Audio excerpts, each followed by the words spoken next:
All right.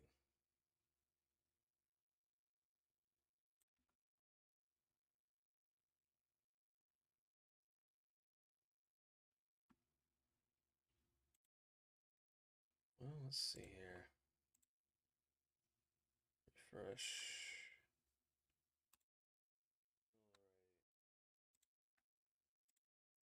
Mute that.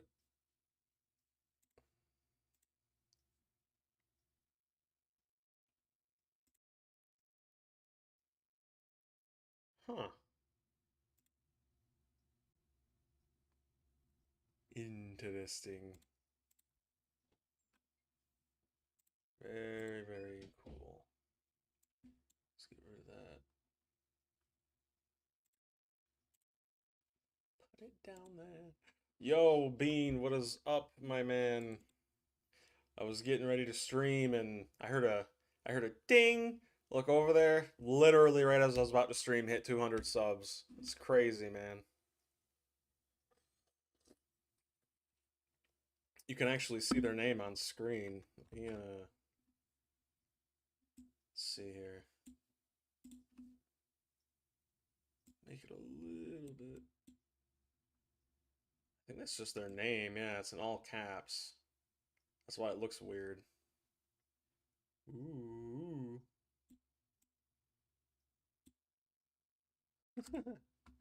It is. It's very crazy, man. I've I went from, let's see, 21 subs to 200 in just a little over 2 months, I think. Something like that. It's crazy. I did do some renovations since the last time you were here, though. Pretty funny. Check this out. I'll have to reset this because it'll artificially inflate the subscriber number, but check this out. Yeah, boy. Yeah. And then we got Thank you, this. kind sir. But my favorite, check this out. Wait for it to go away.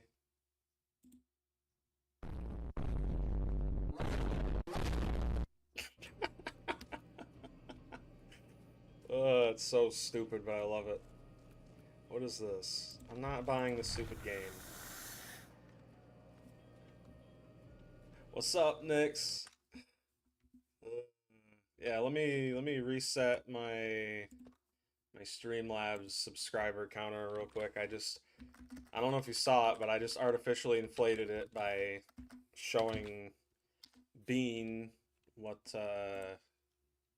happens when someone actually subscribes or donates or anything like that. All right, let's see here. Gotta reset it. It's weird because on the actual website itself, it says I'm still at 200, even though on screen it says different number. There we go. Crazy, man. I honestly never even thought I would get to 100 subs, let alone 200. It's insane. Okay, that should have fixed it. I think it did. Right? Yeah. Yeah, we missed you last time, Bean. Also, I did figure out how to do something cool. Check this out. Uh,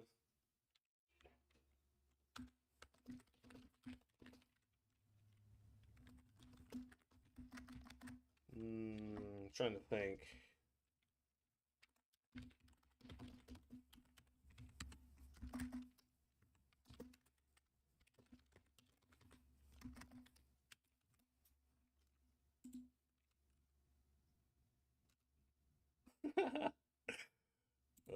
That's funny.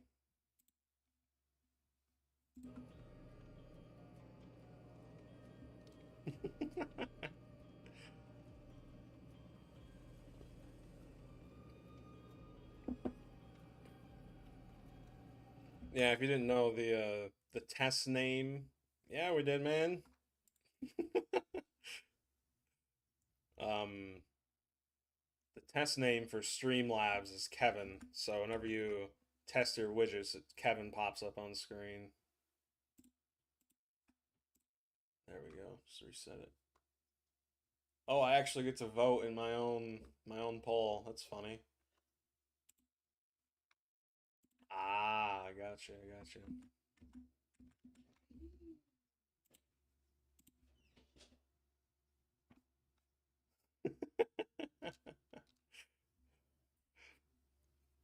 Yeah, so the weird thing is I don't know if you guys know how the super chat system works, but that won't even be available for me until I reach 500 subscribers and I have to have at least 3,000 hours of watch time like throughout the year, right? And right now I'm sitting at about 2,100 hours of watch time. So it's not really that big of a obstacle really, but super chat is basically just a way of donating to a YouTuber through live streams with a single click of a button. And what's weird is for some reason Streamlabs confuses a a donation through a donation link as the same as a super chat, right? So if I click a super chat, or no, I'm mixing the two. A membership and a super chat. So once you qualify for the YouTube partnership program, you have to hit 1,000 subscribers and have, I don't know.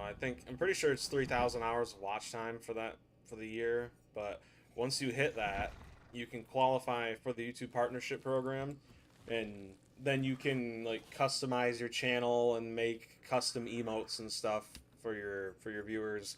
And once you do that, people can pay roughly $1 a month just to get access to, special content, special emotes and stuff. And for some reason on Streamlabs, when someone subscribes to become a member, it confuses it with a super chat. So it's not a problem I'll have to deal with for a long time, but eventually I'm gonna have to figure out how to fix that. Oh man, I don't know if you guys have played New Myers. They murdered him, just straight up. They murdered my boy. I am not happy about it. It is so bad. Oh my goodness. I did actually manage to get a decent build with him though. It's basic. People all over the internet are saying, "Oh, he has a insta break ability." It's not instant. It takes the same amount of time as a normal kick. Oh yeah, what's up, man?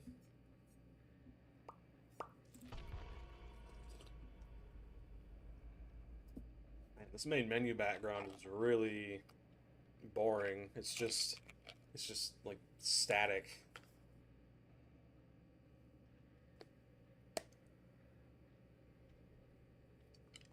I realize I just spelt that wrong. Oops. Oopsie poopsie.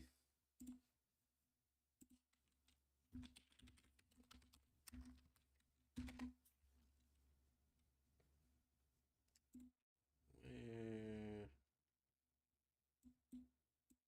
okay, let's see here.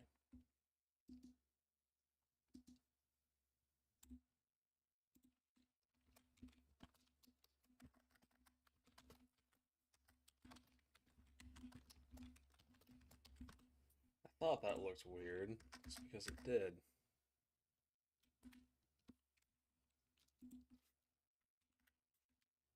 Okay. Yeah, I'm not really big on appearances, like when it comes to streaming, but at the end of the day, I figured it would be better to look a little bit more professional, just for the sake of it.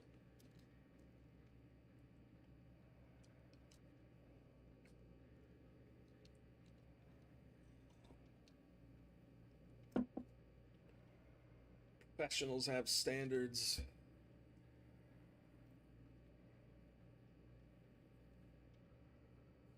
Oh yeah, oh yeah. Do you know who God Wolfie is?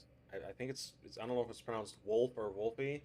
He made a video today talking about how the Krasu isn't overpowered at all, and he managed to loop a Krasu player for I think 4 generators. He did get hooked twice, but in one of those games, the killer only managed to get 3 hooks, and he was 2 of them. So, the it's really not that big of a problem. I think a lot of survivors just don't like to adapt to new stuff. They like new stuff, but they don't actually like playing against it. It's so stupid.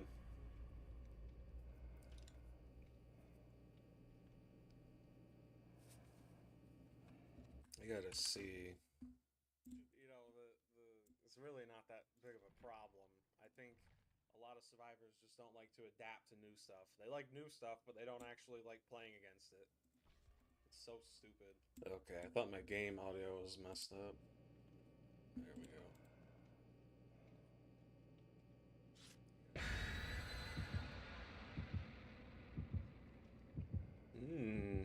Got a pair of clickies. Okay,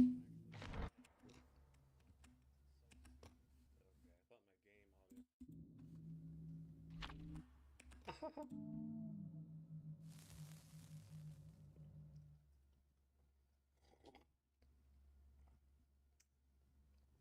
Yep. Everyone's already saying she'll get nerfed into the ground.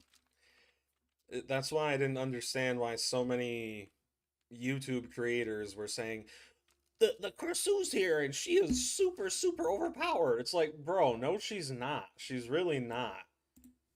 Like, anyone with a brain would realize she can't injure you in her head form, and that alone makes her a B tier killer against Swifts.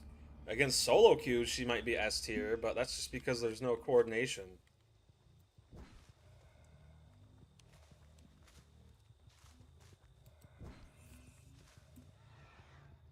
Can't stalk through the corn. That was interesting.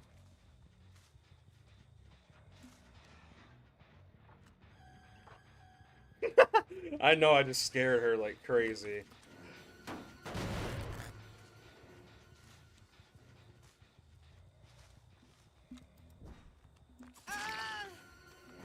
Interesting. There we go, Evil Incarnate.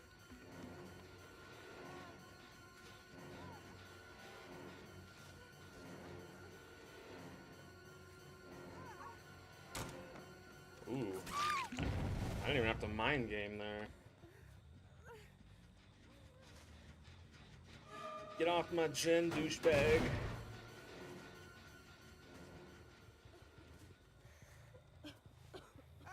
She seems to be alright. I played her on the PTB like 3 games. This might be a hot take. I thought she was kind of boring, but to each their own, I guess.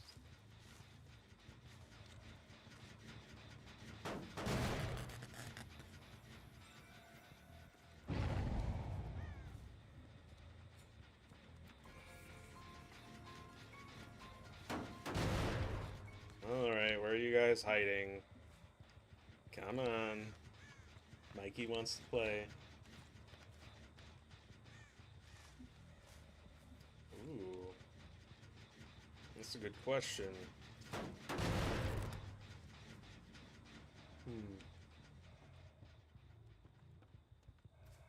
I don't know.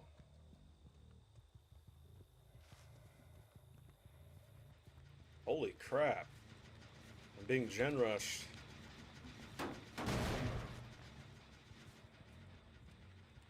And sprint burst away.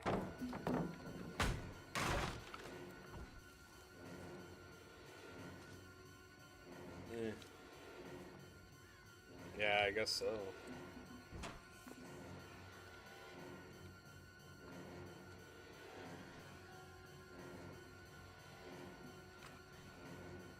Did he just...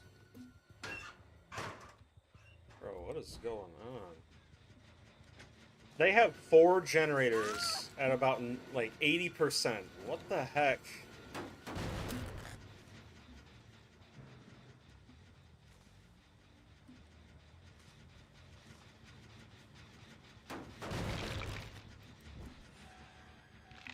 I saw her back there.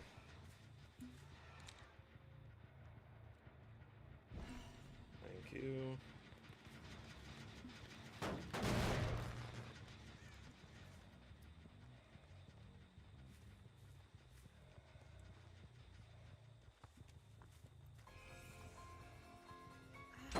Thank you. Nice try. And we're about to see 4 or 5 generators pop all at the same time. Are you guys ready?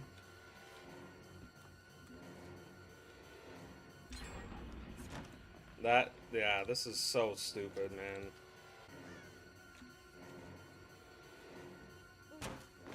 I smell something burning.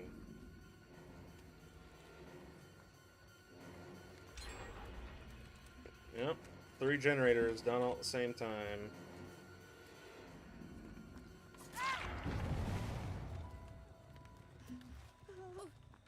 I had a feeling. I'm already, yeah. You want to get downed again? Alright. Douchebag. Alright, where's your girlfriend?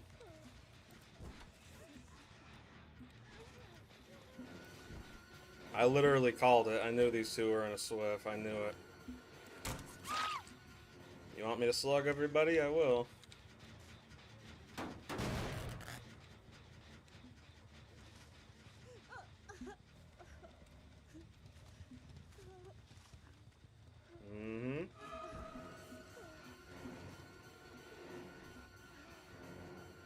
Same people crying about tunneling and slugging, by the way.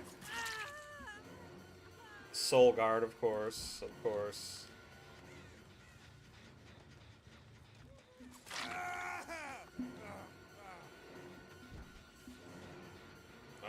This is already getting on my nerves. First game of the day, by the way.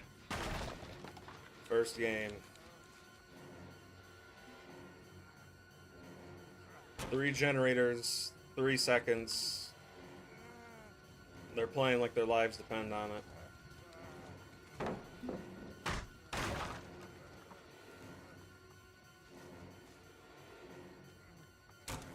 I still have no idea as to why they added more pallets to this game. One of the most retarded decisions they've ever made.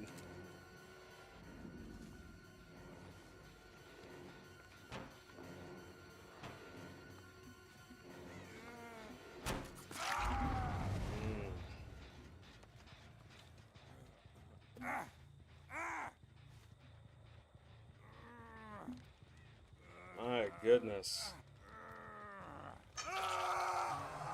Yeah, they probably do. I'm just so sick of this, man. I have to sweat in every single game I play. I mean, don't get me wrong, I don't want to be going against noobs, but holy crap. Can a guy just relax?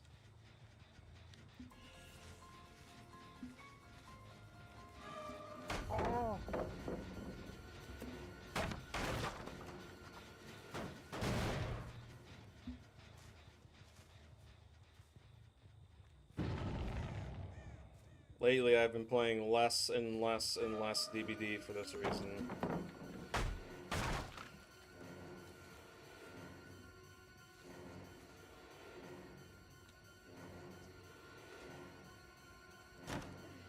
Finesse, of course.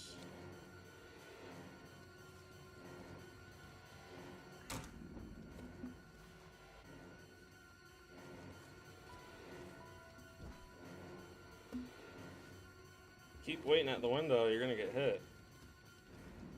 Come on. They wouldn't know that, though. Because they're not good. They just think they are.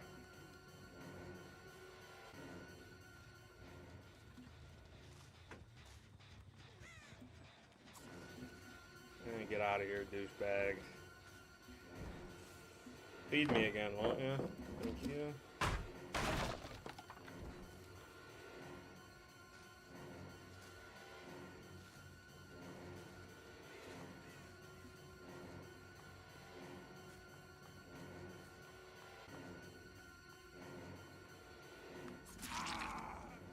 Oh, we're BMing. On top of all of this, we're BMing? Really?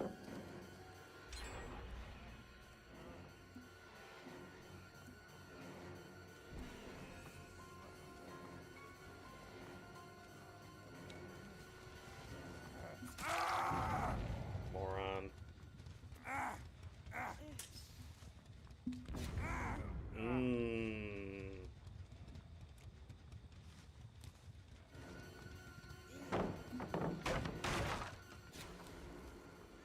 That blinded me. Okay.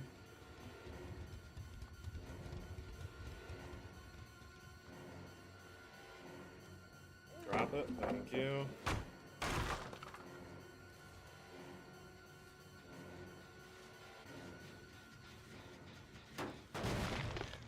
Yeah, I'm just fed up with this game at this point.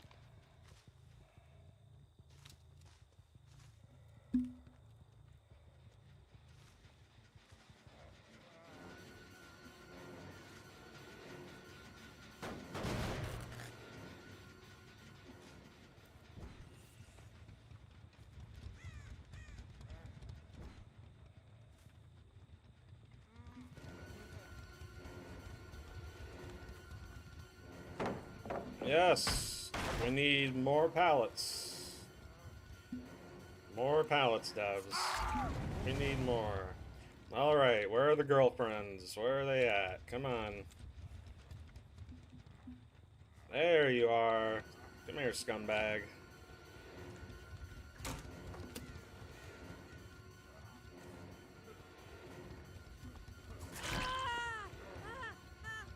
Really? Really? I mean, I'll take the down. Is this gonna be? Oh, this is gonna be a slugfest. All right, come here. You wanna make it a slugfest? Let's have a slugfest. Come on.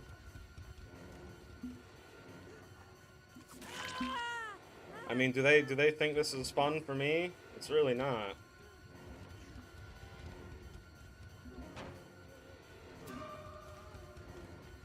This is pathetic.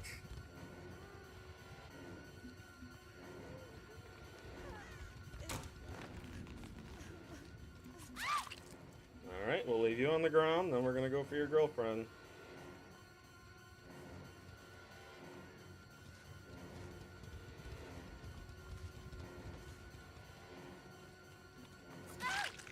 Alright.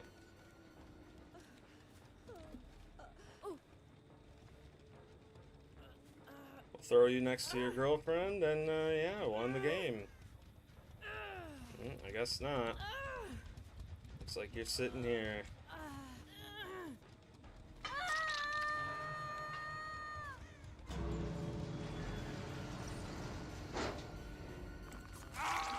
Get the hell out of here, man. Dude, I am so sick of Dead by Daylight. I can't stand it. It makes me so incredibly angry playing this game. I can't stand it.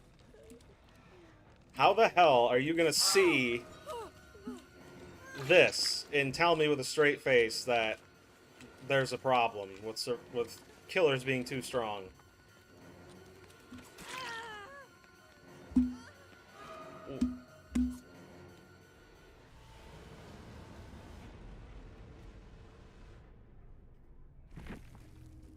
Yeah.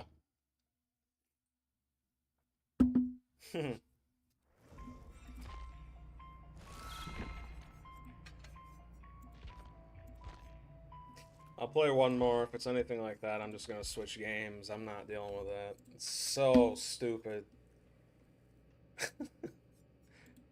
I mean, wow. Who in their right mind sees stuff like that? Like, oh yeah, game is definitely balanced. 110%. Absolutely. It's actually autistic. It's so stupid, man.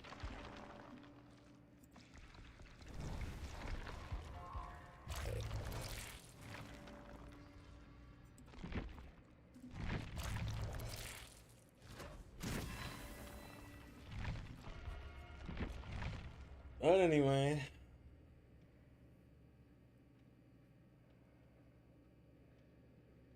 Surveillance, suppression, pop.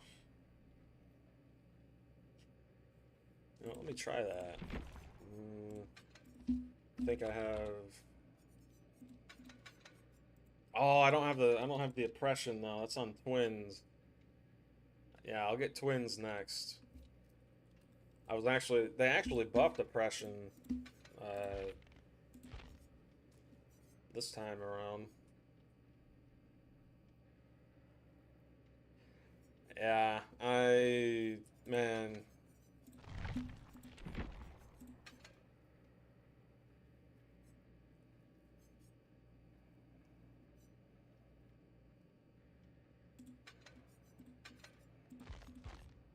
Wow.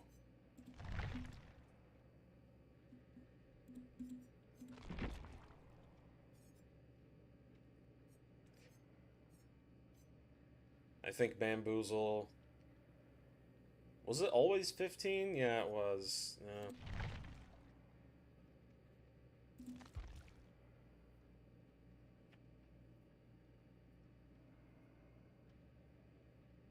What's up, Nix?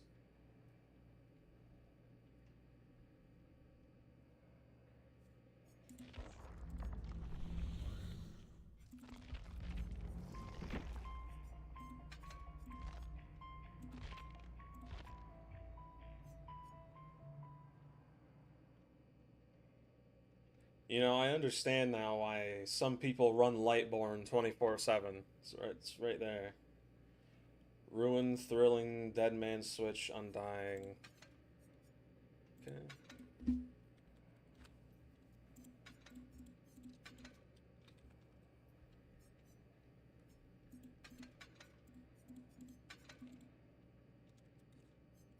They did actually nerf Dead Man's Switch this update, which it's like why? Like, what did Dead Man's Switch do to you that to warrant a nerf like that?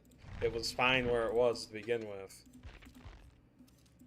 It's just another example of killers being slammed face first into the ground for no reason. It just, wow.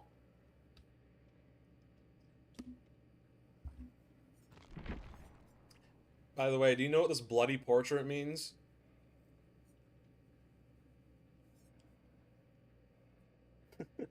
Hey, thanks. I really appreciate it. I really do. Sorry you caught me at a time where I'm kind of tilted, but I just got done dealing with a four-man Swift. Not fun.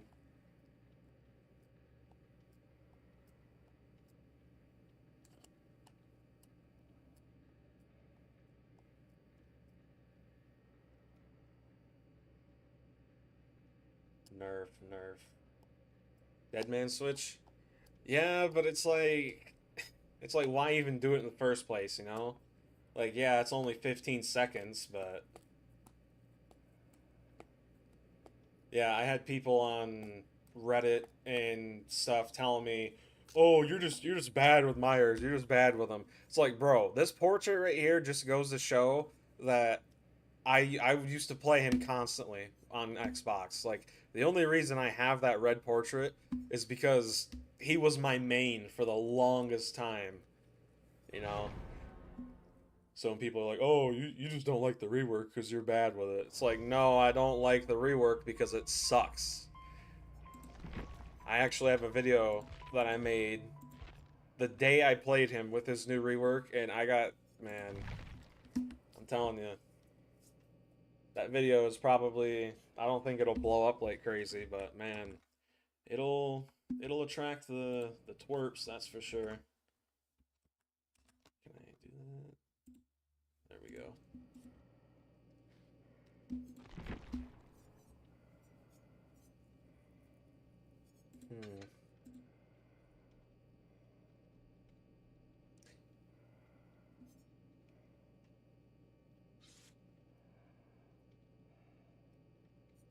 Yeah.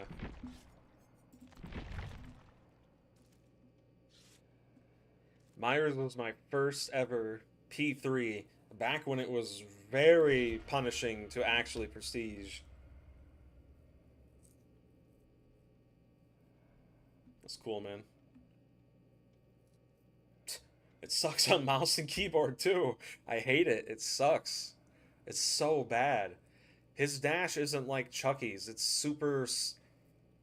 It's fast, but it's super slow to charge. And when you do charge it, the turn rate is about 10%. So you have to literally just crank and crank and crank and crank to one direction. It's so bad. Picture picture Oni but slower. That's what it feels like.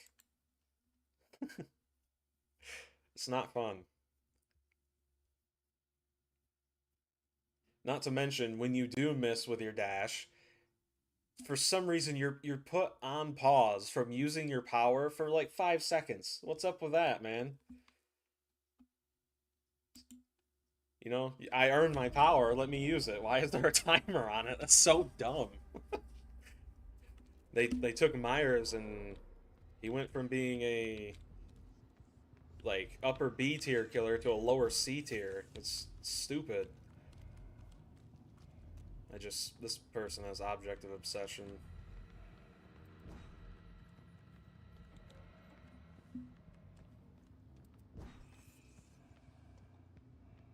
Alright, we're all hiding. Let's get to know.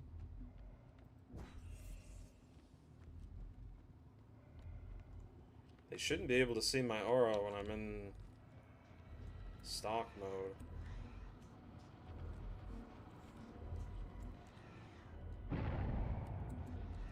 Oh, looks like another Swift.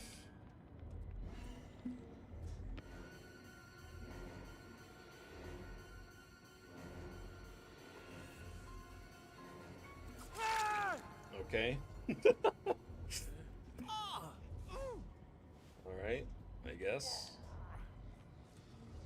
Turn that gen over there.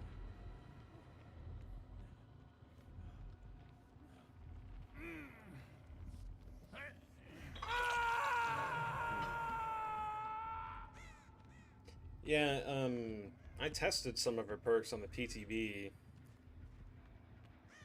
I forget, do gens regress when they're... No, that of course they don't. Why would they? This build, in theory, would be really good, but... I forgot generators don't regress when they're blocked. Ain't that something? Is someone working on this? Yeah, what are you doing? Get off my gen. Stop touching my stuff.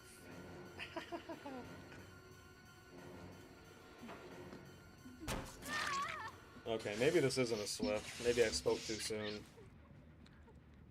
Oops. Oopsie poopsie. And make it. Yeah, it's really weird. I'm almost positive they did a couple, like a while ago. I don't know if it was recently or maybe they just changed it a couple updates ago, but I thought for sure they regressed when blocked. V? Yeah, I don't even notice. I'm so focused on murdering and killing. All of your faces look the same to me. Red in a pool of blood.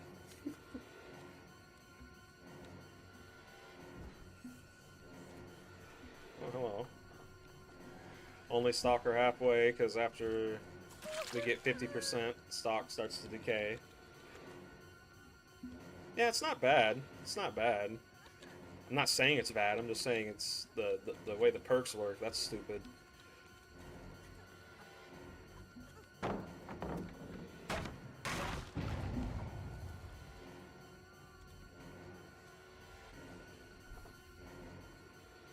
Surprised they're not going for the totems. Oh, okay. Seems the DBD matchmaking gods have decided to go easy on me this time around. Oh, thanks. Appreciate it.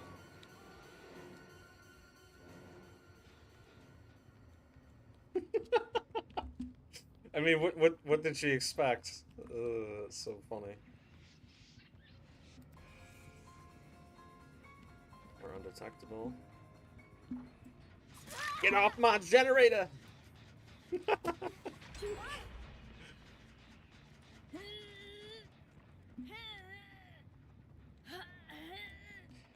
I think Eruption would be pretty good on this build. Well, no, because Ruin, but thing is though, this game is pretty strange in the fact that Ruin is still even up. Most games, Ruin gets taken out within the first minute.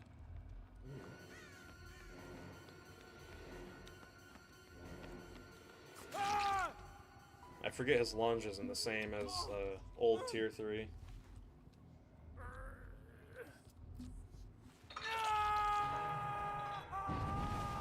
Oops, I probably should have stayed in stock mode.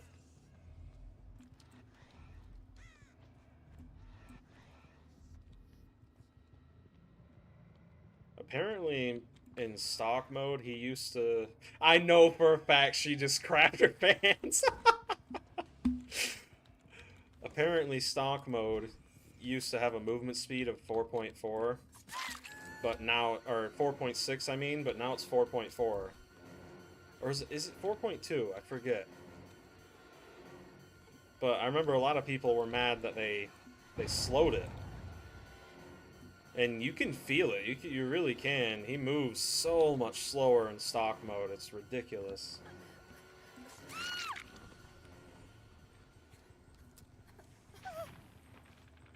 Alright, what generator are they on? Back one. Okay.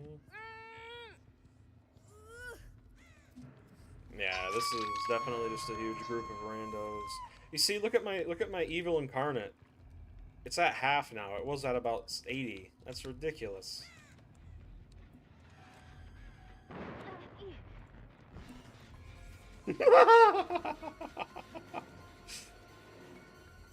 Ooh. I feel like I should have made that. Hey, there are 2 Vs, don't worry. Maybe we'll let one go. You never know. DMing? Okay. I don't know if it's actually a good idea to BM a tier 3 Myers. Yeah. I will say, I do like the fact that his lunge has been increased. I almost feel like I prefer the new version of the old version of Myers, if that makes sense. I really like the fact that his lunge was increased by 50%. You can feel it. I'll let the one who's on Death Hook go. If I down her again, I'll just leave her on the floor, pick her up later. Okay. Oh, man. My friend, what are you doing?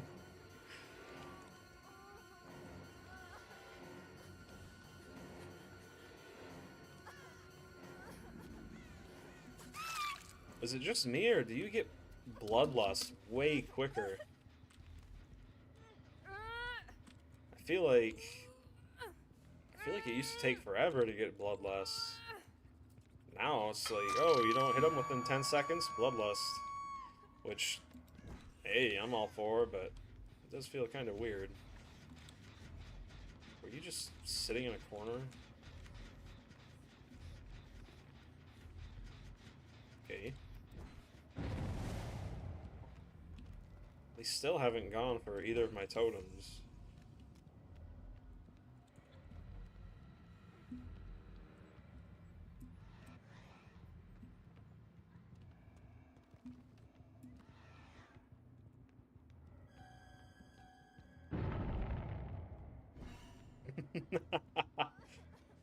Feed me more!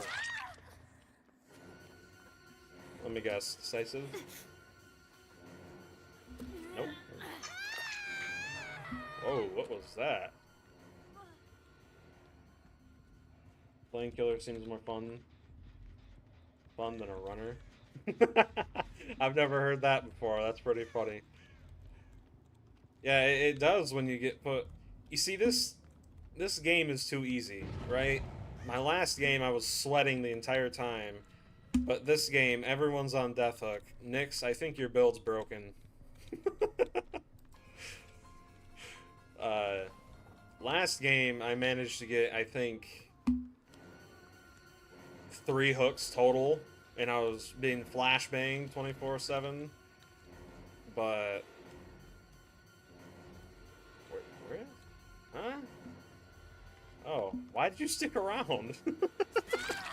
What? Oh, I forgot I can kill her. Alright, we'll let the other V go. Right? Yeah, yeah. Okay, I like this Dwight. I think... I don't know if Bean's back yet or not, but I think I might let the Dwight go.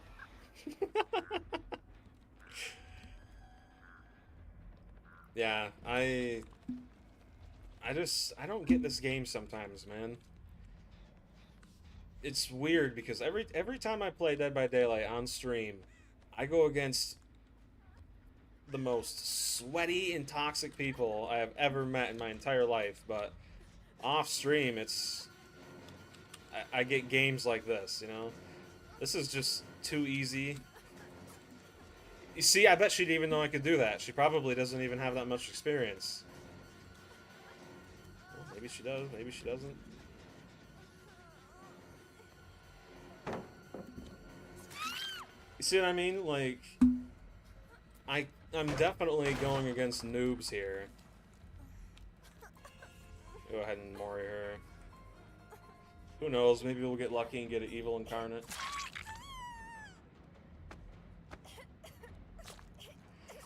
Matches like these, they're not...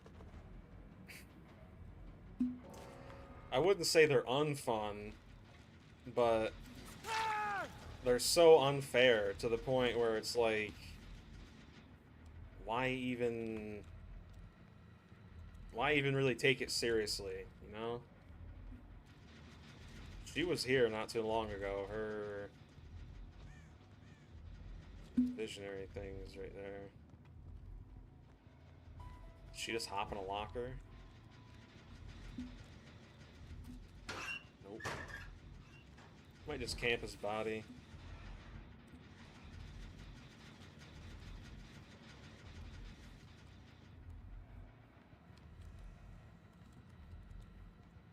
You know, if I was playing Scratch Mirror right now...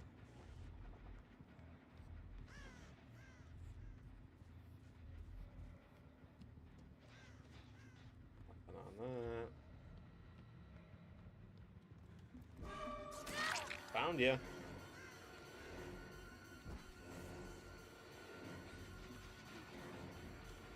Thank you, my friend.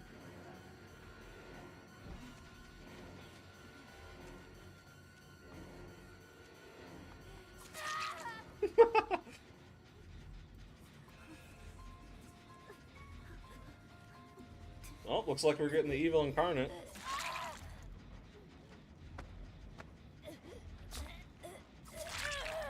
I had evil incarnate on Xbox, but never got it on PC. Whoa! Alright, we gotta drop him. Do it quick! Does this count? I don't know. Sorry, man, I want my achievement. Do I even get it? No? No? Okay.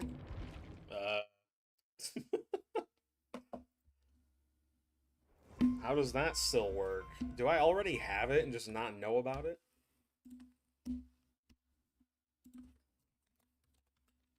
No, I don't. Yeah, in a public match, kill all 4 survivors. Does it have to be a grab like before? Well, that's stupid. Yeah, I'm assuming it has to be a grab like before, which is stupid because they literally implemented a base kit Evil Incarnate Mori when you drop survivors when they're on Death Hook because people would just jump in a locker and they would sit in the locker and deny you the achievement, right? So why would they even bother implementing a base kit Evil Incarnate Mori when they're on the ground? It's what? Man. I'm telling you, these developers, they do not know what they're doing. Not one bit. Well, now I just feel like a jerk. If I knew I wouldn't get the achievement, I would have let him go. The hatch was right there, too.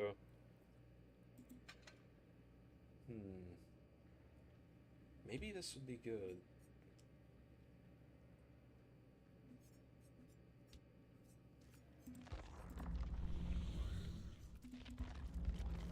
I feel like switching to the dark side.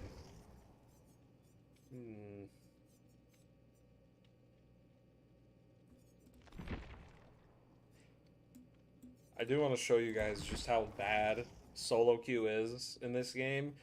Like, you think dealing with 4-man Swifts is bad? Wait until you get put with 3 people who are running around like headless chickens the whole game. It is rough.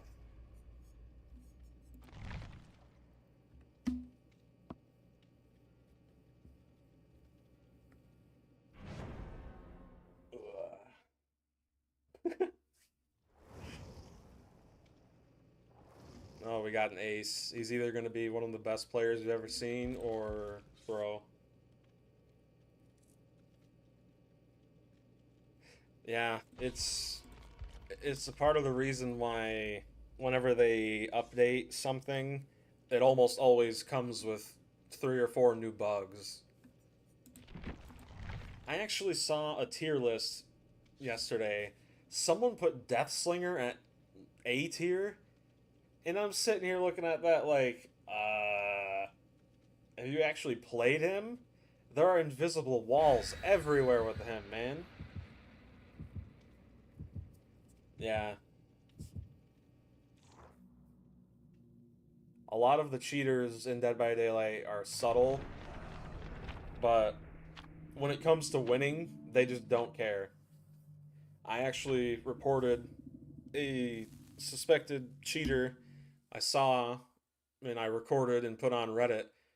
Everyone was telling me, "Oh, this guy's not cheating." Well, lo and behold, a week later after reporting him, they took action upon my report, meaning they banned him. So,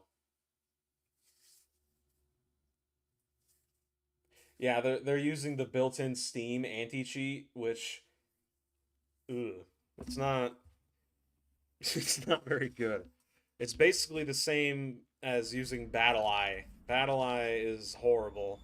Games like Rainbow Six Siege use that anti-cheat too. It just doesn't work. This looks different. Did they change this? Well, I know they added more pallets. Maybe 1, 2,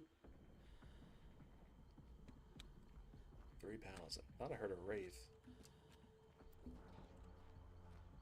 Okay, that's a friend. Oh, it's a Wesker.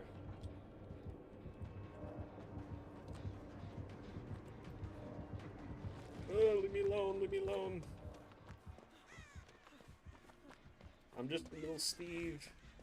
A little Steve that could. Alright, let's get this gen done. This is one of the more dangerous ones.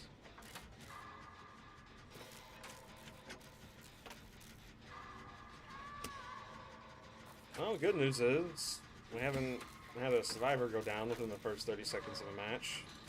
That's usually what happens when I'm playing.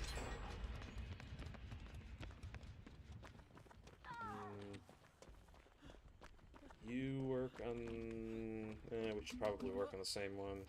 May as well. I do love running Deja Vu when I'm playing solo queue because it helps a lot with breaking up 3 gens. He has pain res. And barbecue from the looks of it.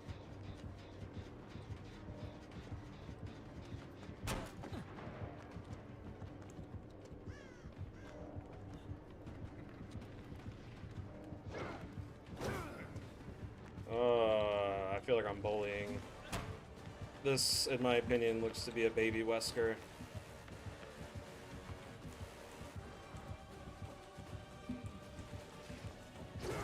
Ooh, good one. I probably shouldn't have run up here. Oh well. There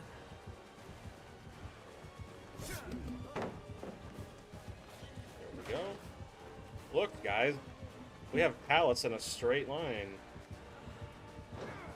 Whoa. What? What? Did you see that? Oh, I have a high ping, though. Yeah. What's my ping? Oh, no, he has a high. Well, we both do. It's fluctuating. Yeah, that would explain it.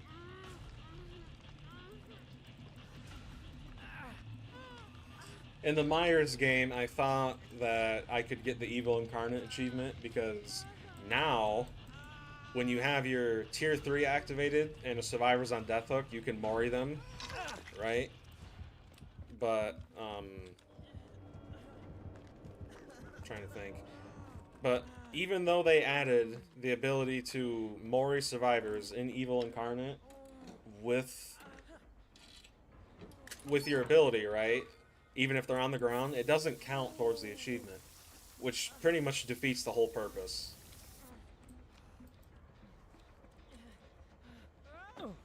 Yeah, I'd say both. A game with similar anti-cheat that sucks just like this is Escape from Tarkov. That's actually why I don't even play the multiplayer version.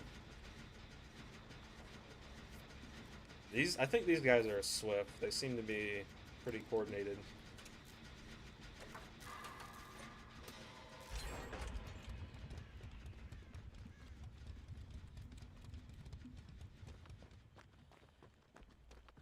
Ooh, that's a somewhat nasty 3-gen. Ace, you can work on that.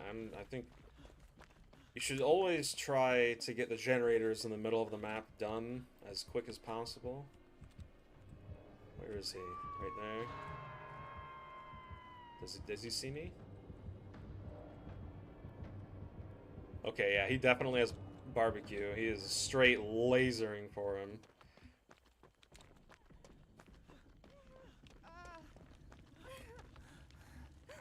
Yeah, that's really the only reason when it comes down to it.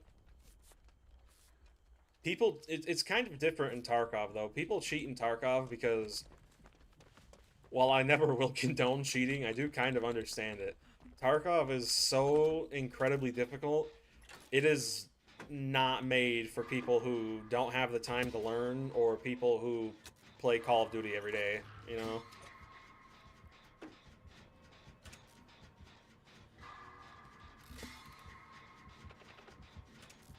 I'm trying to read chat and this at the same time.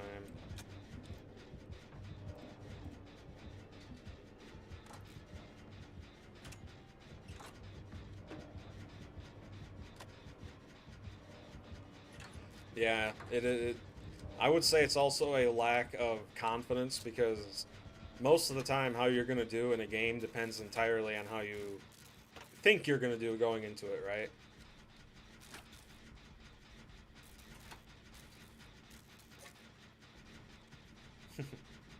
Yeah. Thanks for stopping by, Nix. I appreciate it. Have a good one, man. I almost missed that. Yeah, this game is a pretty clear-cut home run.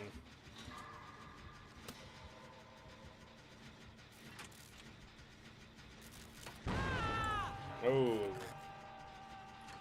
Pain res. Let's see if we can just... Who's he going for? He's not going for us. I'm gonna go get the unhook. Did he... Is he camping?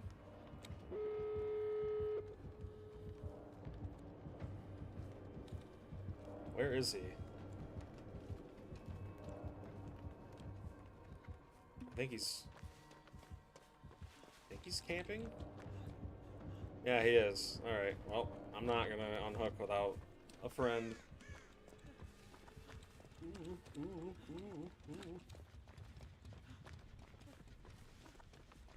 Well, if all three of us can unhook him, this will be a pretty easy save. Or, not unhook him, body block.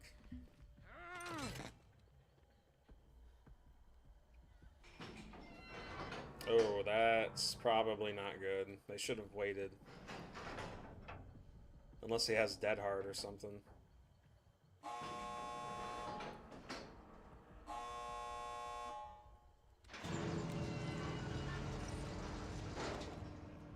Yeah, Yes, I know. I'll help. Oh, maybe not.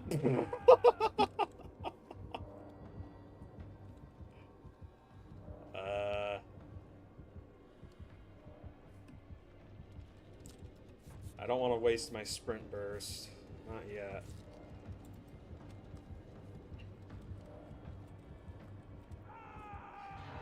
I will say I'm glad they didn't go through with the gen regression nerfs. We've all been hooked once.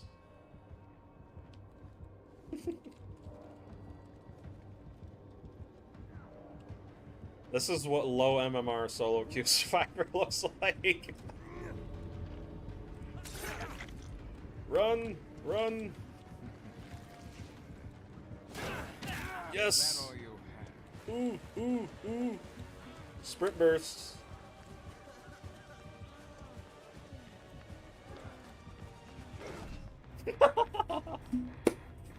Oh, I'm stuck in place. Interesting. Yeah, you see what I mean, though? Like, I don't know how people can see stuff like this, and... This was definitely a three-man. The level of communication they had alone was enough to completely destroy that. He's P10! He's P10! I thought we were going against, you know, someone new. Bro. That is crazy. Oh my goodness. Now I just feel like a jerk.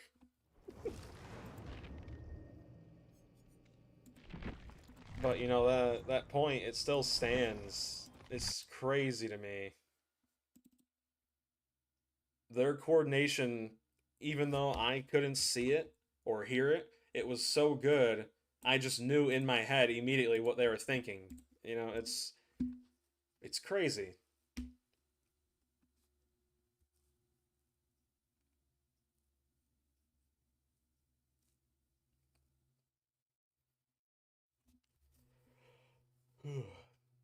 I've been wanting to stream more. I've been thinking about maybe cutting back on the amount of videos I upload by maybe one or two and streaming once or twice more a week.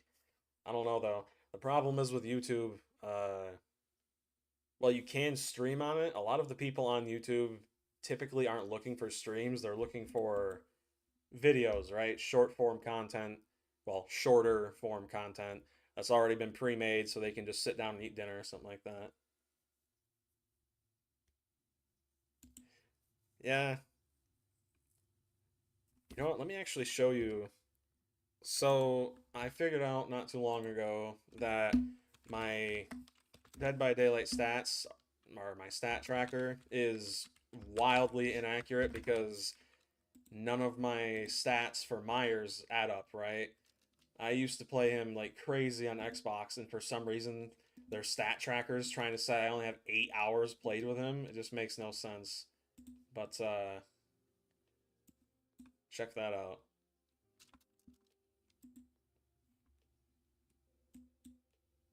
Man, the live chat on YouTube itself is super behind. That's crazy.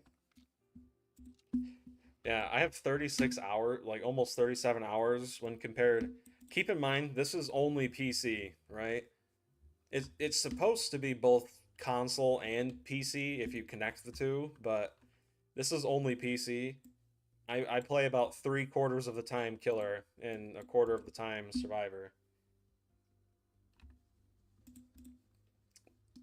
Now, on PC, I've played Nemesis the most, and it's trying to say I only have 8.7 hours with Myers, even though I have him at P12.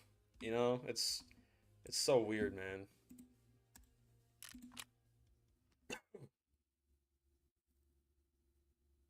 I don't know if any of you guys have ever heard of Tarkov or even played it, but I usually play the PvE mode because it's just you against the entirety of Tarkov. Much more relaxed. Well, most of the time.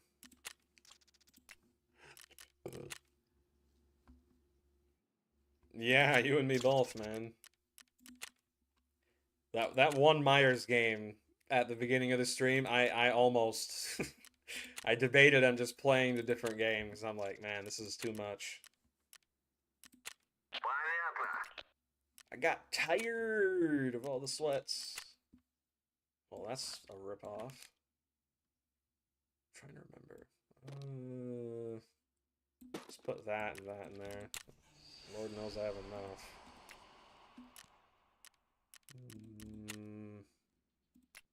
Okay. Let's see here. I am a ultra mega millionaire in Tarkov here because, well, it's PvE. Sell that. Keep this for later.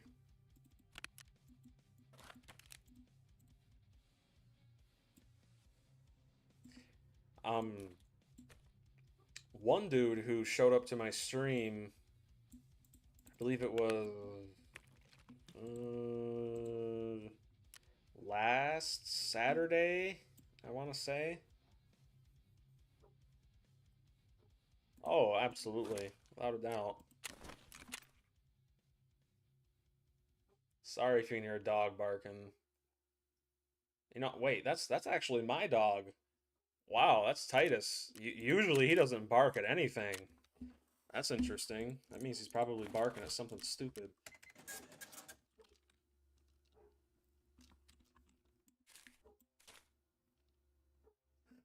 Yeah, it's really getting to that point, Stana. It really is. I'm hoping when the Halloween game releases, I'm hoping not, well, first of all, I'm hoping it stays, right? The Friday the 13th game made by the same developers got absolutely obliterated by a lawsuit out of existence. I can't do this quest because it requires Arena, which you have to pay real life money for, and I'm not paying for that. Install a Wi-Fi camera on customs, eliminate PMC. Okay, this I can do. This is not going to be easy, but I can probably go to factory.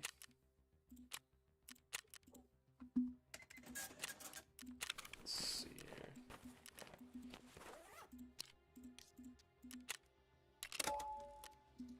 Put that here.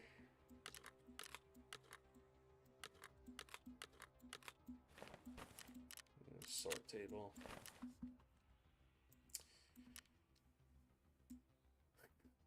Over half the time you spend in this game is spent just playing Tetris, organizing your stash, but I love it. I think it's pretty fun.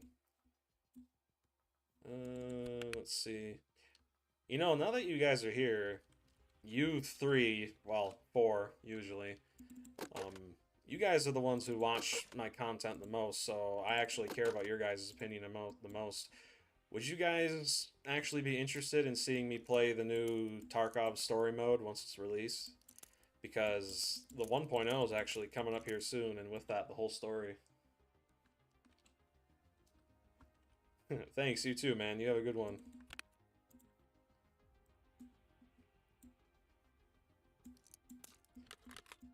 I had one guy pop in here and tell me he'd love to watch me do it, but I don't know.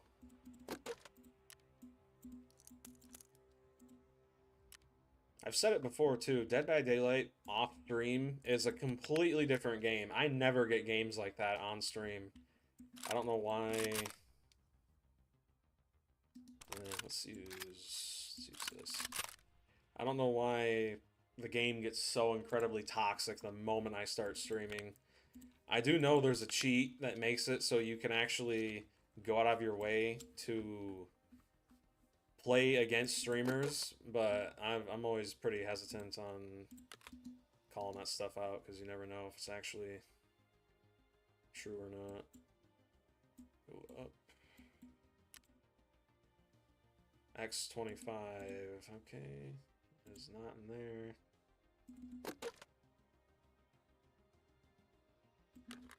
Okay, this can take that. M61. Alright. Take these with us.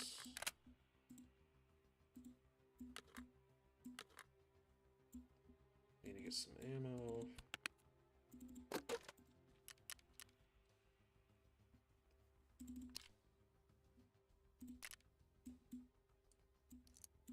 $61.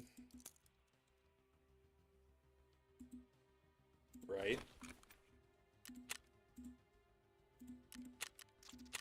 Yeah, there comes a certain point where it's like you really have to decide, do I want to keep torturing myself just to play the same game over and over and over because people are interested, or am I actually gonna take a break? I forgot to put a close quarters sight in this thing.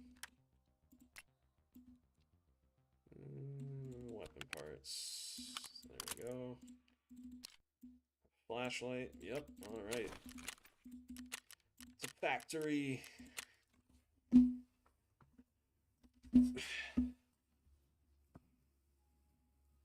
I don't know if you guys have really seen me or played Tarkov or even really know what it's all about. I'll just give a quick rundown because last time I explained everything, it took literally an hour and a half to explain everything. That's how complex this game is. But basically, it's America versus Russia in the middle of an active war zone, but neither group wants their country to know what they're doing. And this takes place in a fictional city of Tarkov, right? It's gone completely haywire. And you can play as American or Russian, doesn't matter. Your goal is to escape from Tarkov. It's... Alright, yeah. Fix that. That's ultimately the gist of it, though. 9 minutes. Okay.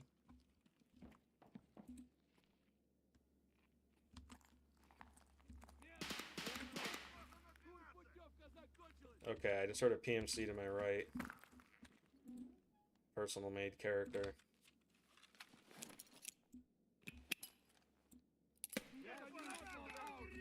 Oh, they're all grouped together right here.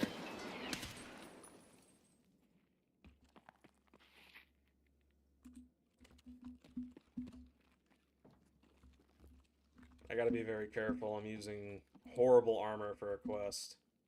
They could probably kill me in one shot.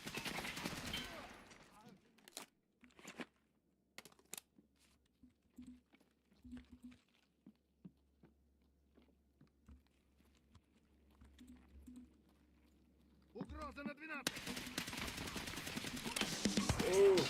Oh! Run! They're pushing! Ooh!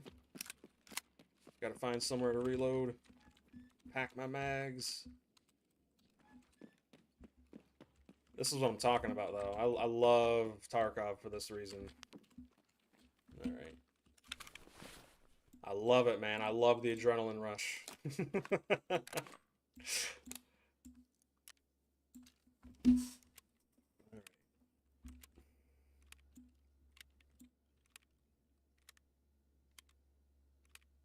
Apparently, I actually think someone already has, or it's at least in the works. I remember during the height of the Russian-Ukrainian war, Someone said that they were in the process of making a... Oh, that's the boss. Oh, oh no, we are in for a world of hurt. Okay, hang on. I gotta lock in. This is gonna be very bad if I mess this up. Yeah, there's a boss here. It is...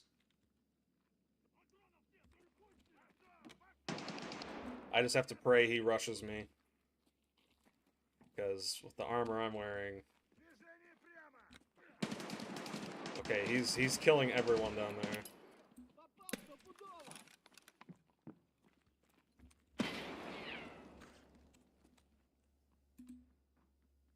I hear him.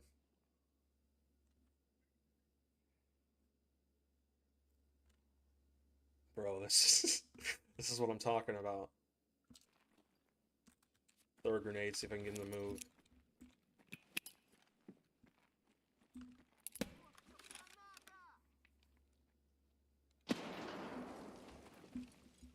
I'm gonna close this door.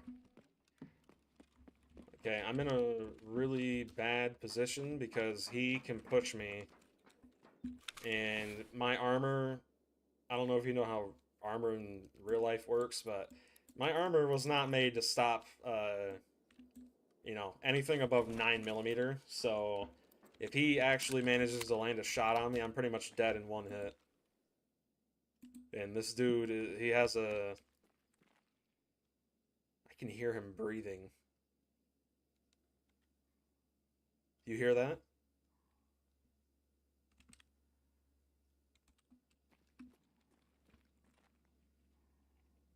He's right outside that door. Did I just kill him? I think I did. Alright, cool. Well, thank God for thank God for glitches. That works. Sweet. That could have been very bad. The ammo I'm using is such high caliber, or high power, I literally just blew out his entire helmet. Holy crap. That's why I love this game, though. You never know what's gonna happen. It's the ultimate game of chance, but also skill. It's amazing. Well, now that I know the boss is dead and I murdered him, I'll switch to semi.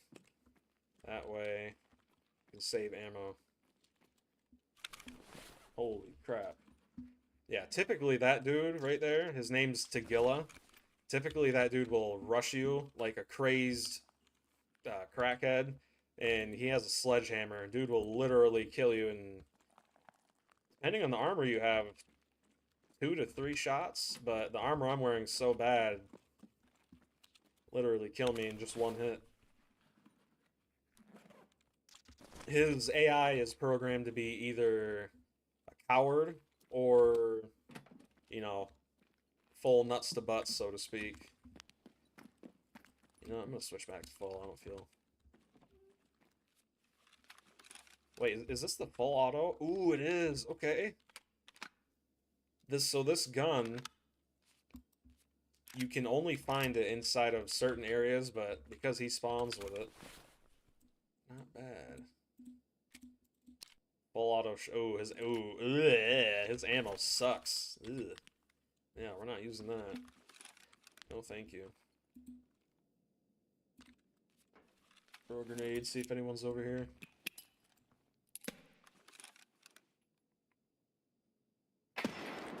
Nope. Alright. I have got to check something on my phone real quick.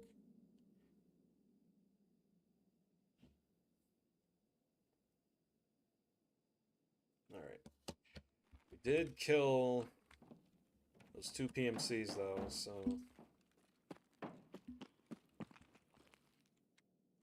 I'll loot them. Full auto. That's a PMC, PMC. PMC. Okay. That. Take that.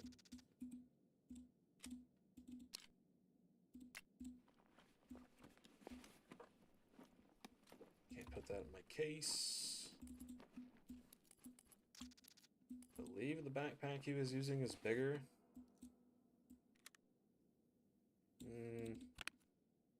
1, 2, 3, 4, 5. 1, 2, 3, 4. Nah, they're about the same. Hear footsteps.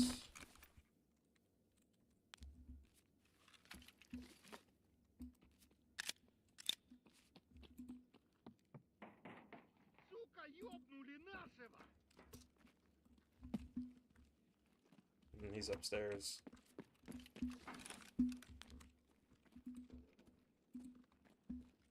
Shotgun has trash ammo, but these guys are scavs. They don't really.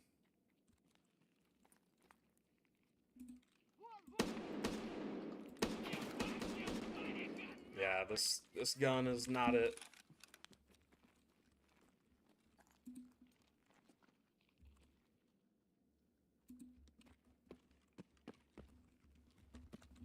Ugh. Alright, how much ammo I have? 4. Interesting. These slugs are made to penetrate flesh, not armor. That's why they suck. Could really. You guys gonna quit insulting me and fight, or what?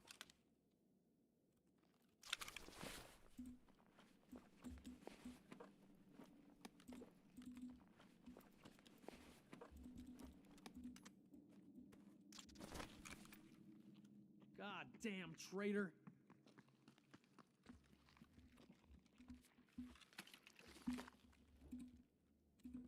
We got a rat here, damn it.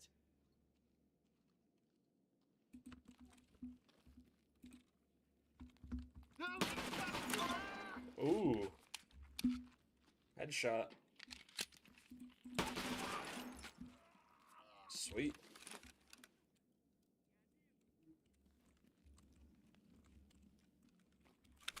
Okay. No, these guys don't really have good armor either.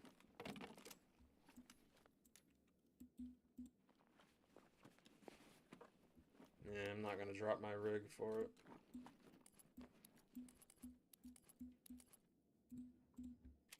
Ooh, that's deep. That's good ammo. I'll take that.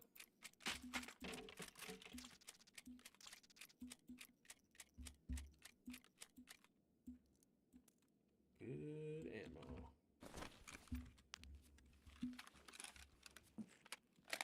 Yeah, he dumped about half of it. Oops, did not mean to jump there.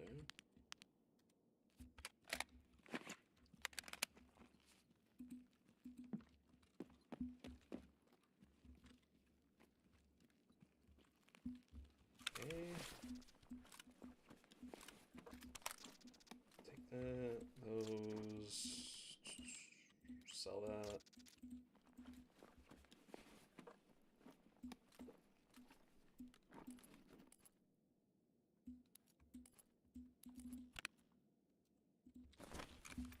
Where did that mag go? I just reloaded. Oh, I did a quick reload. Oh no, I didn't. That's a 45 rounder. Okay. Check the safe before heading to extract.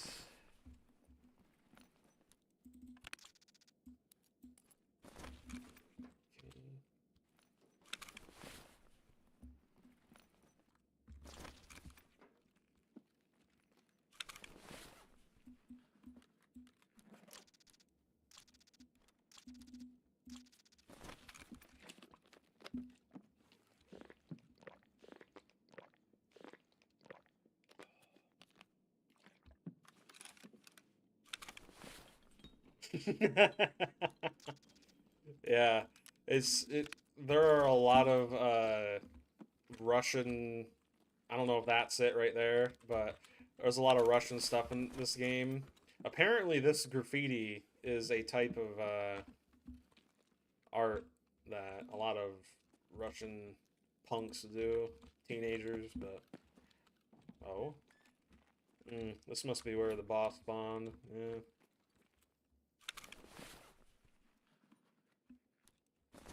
Kind of just trying to focus on getting out of here. The thing with this game is, you stop focusing for even 1 second, you're dead. That's just how it is.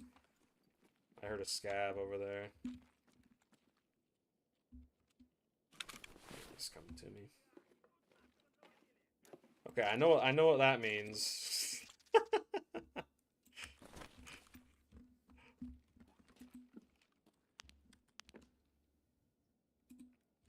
I am playing as a American operator though. Smoking, drinking. Are you Russian? If so, that's pretty cool. I've been wanting to actually learn a different language for a while now. I know I took 2 years of Spanish in high school, which, don't get me wrong, that's cool, but eh.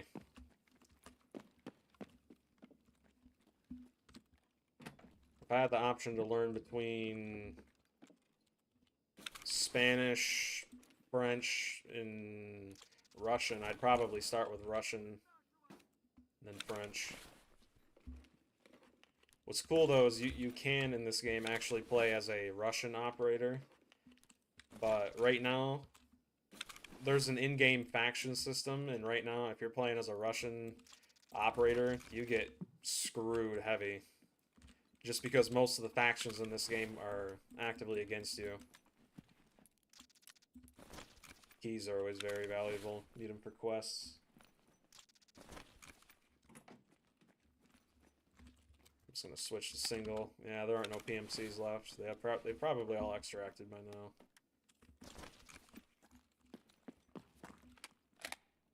Make sure we got full ammo. Guy below me.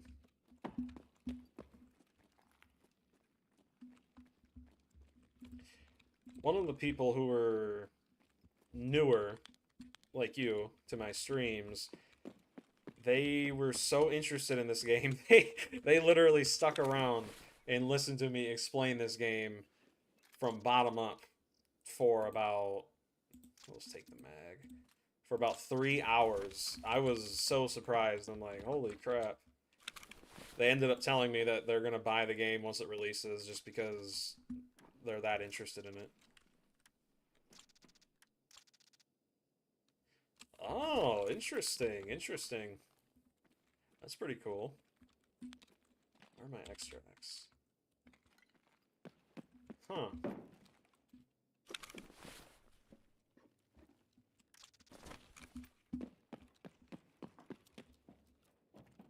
Man, I would love, yeah, Spain. I think Spain and Japan. Those are 2 places I want to visit before I die eventually one day. They're on the bucket list. Time to get out. It's good to go. Make sure it's fall auto for next time. Alright.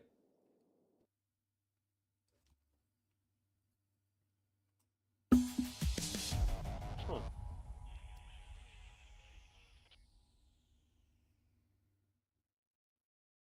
Let's see here. Yep, right here. Tagilla.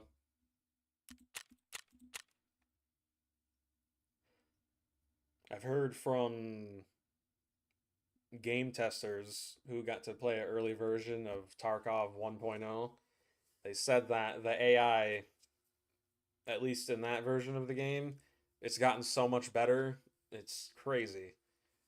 Which is actually really good to hear, because when I was actually fighting the boss, as you saw there, he just kind of crouched in front of the door.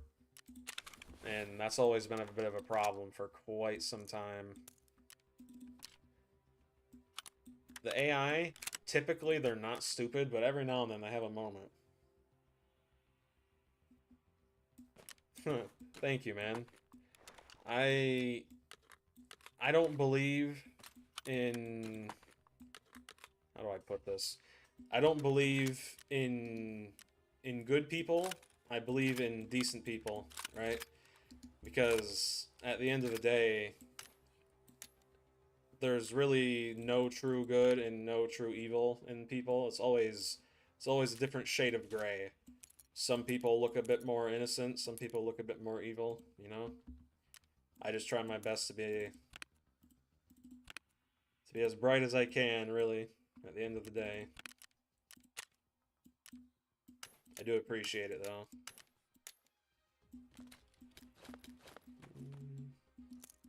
Let's see here. It is crazy, though, you know. I just got bored one day, and I'm like, you know what? I have a YouTube channel. I guess I'll just start uploading again, see what happens. What's the worst that could happen? Nothing. Whoop-de-doo, nothing's happened for a while now. And it's just crazy. Absolutely. Absolutely. Amen to that. There's a saying I heard a priest say once. They said, even saints still sin. You know? And it's true. They do. I don't know whether or not you believe in all that stuff. But at the end of the day, no one's perfect. And I've kind of... Bean and Nyx, they were the two OGs around here, right? They were the first two people to give me a chance and actually show up on the streams regularly, right? And man, there have been some crazy moments where, you know, I feel like I'm cultivating a community of common sense, right?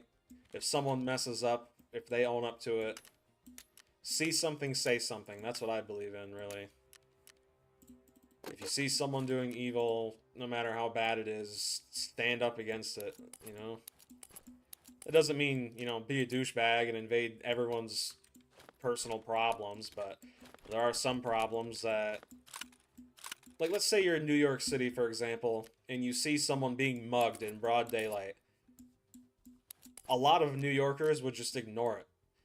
And that's sad. I think that's really sad, because the only reason they ignore it is because they know other people aren't going to help them.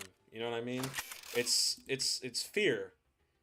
And society just fundamentally cannot operate when it's based off of fear like that. It's just not good. But, you know, it's easier to say something and something else entirely to do something. So, I guess if someone was to ask me, are you a good person? I would say, no, but I do try to do good things, right? That's kind of my whole take on it, really.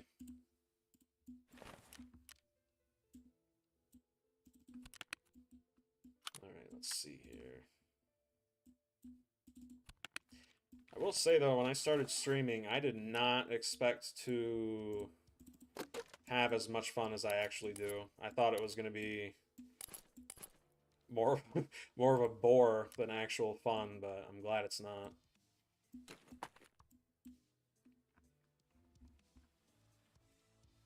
Alright, let's see here. Anything still in here? Nope. I'm just gonna sell all of this crap. There's really no reason to have it. I have so much money.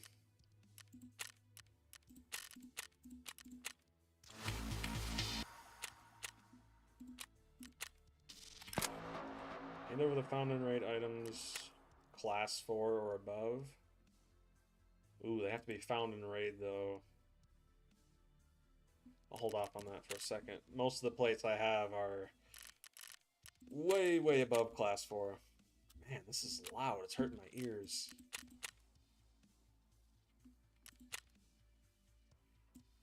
Interface. Yes, turn that down.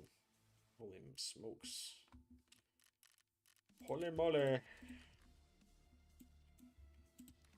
But yeah, if you would have met me about, I don't know, a year ago, well, more like a year and a half now, I was a completely different person back then. I've gone through a lot of crap, man. Now, don't get me wrong, there are people who have it way, way worse, and for that, I am grateful, you know. I could have a way worse situation, but it was bad enough to the point where I pretty much just hated the world and everyone in it for quite a long time. Go ahead and sell all this stuff.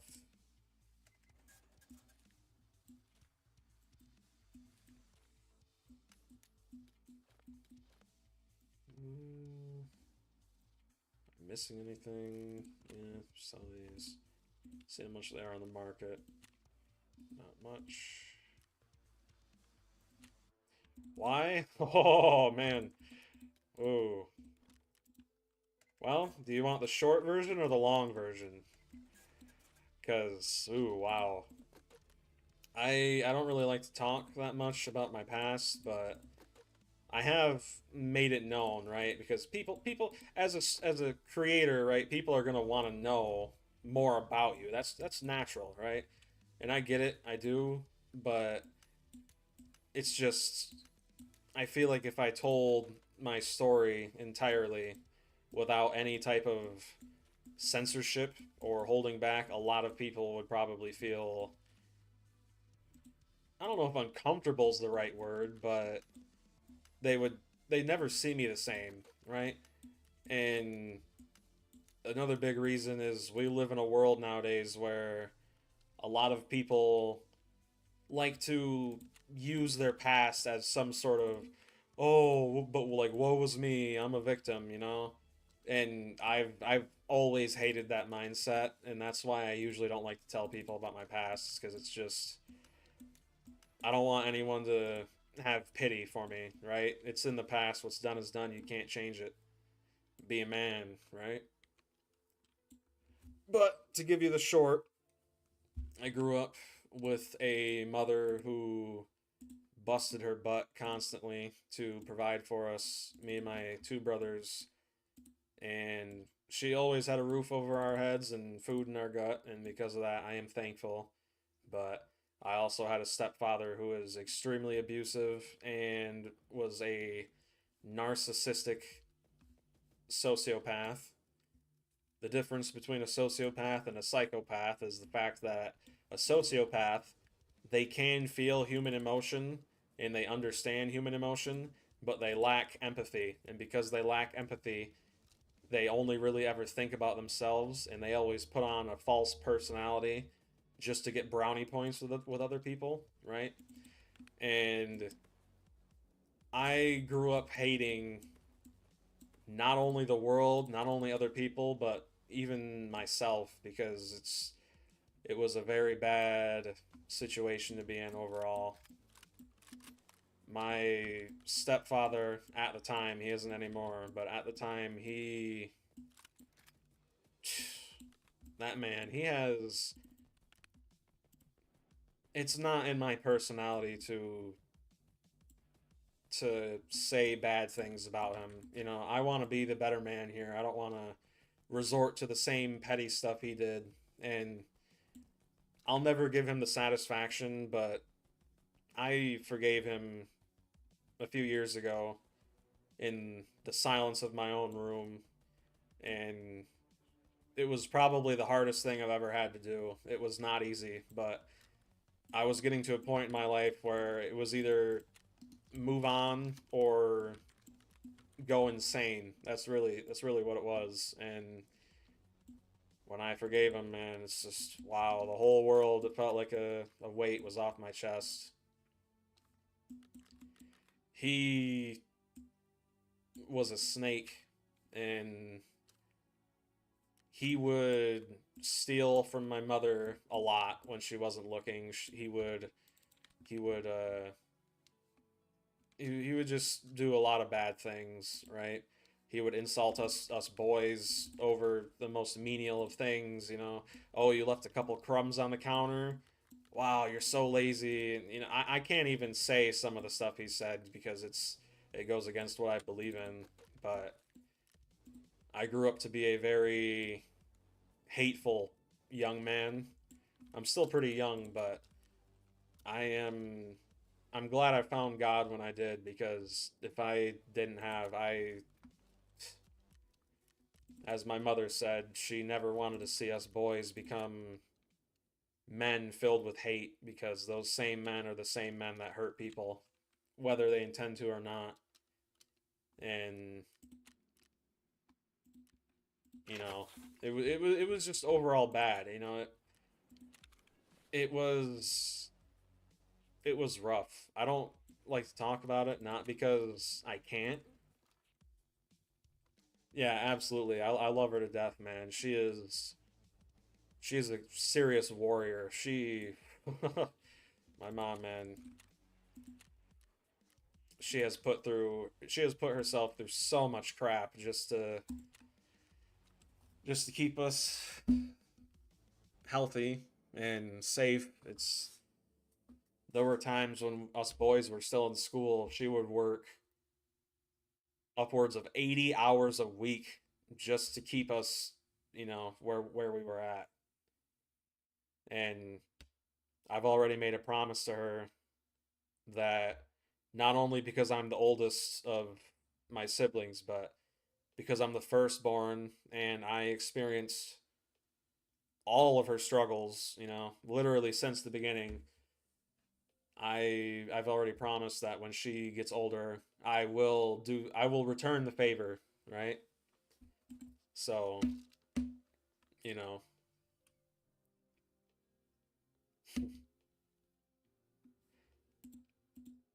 yeah, my mom, she's an amazing person.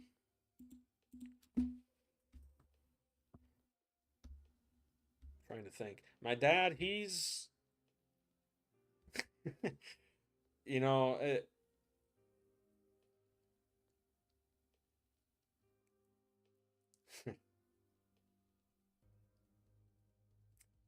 it's I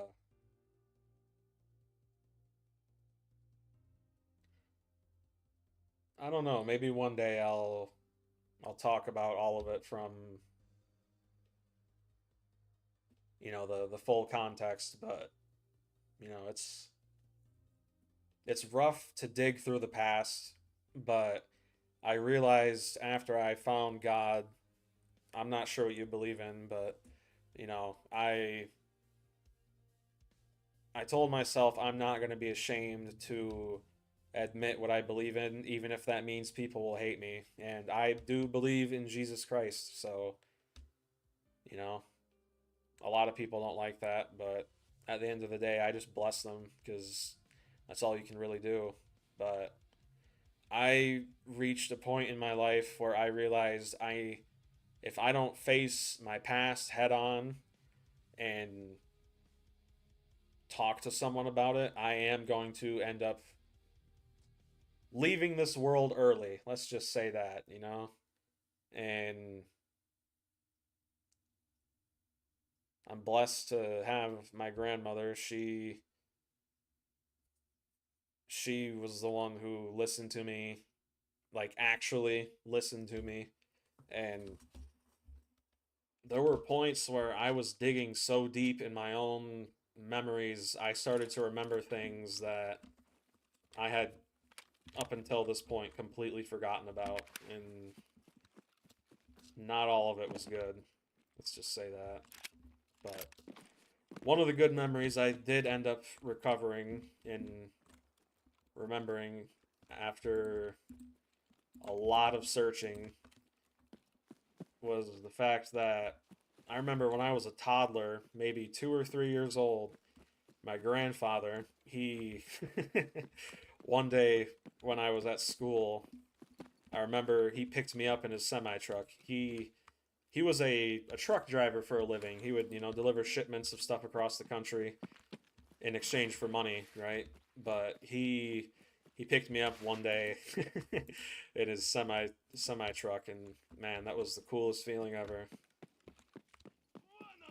Ooh, crap! Where you at?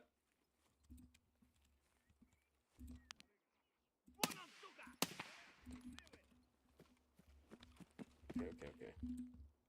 Hang on. Hang on.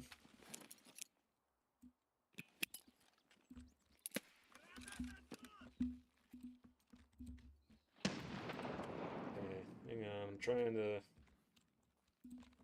I gotta sweat.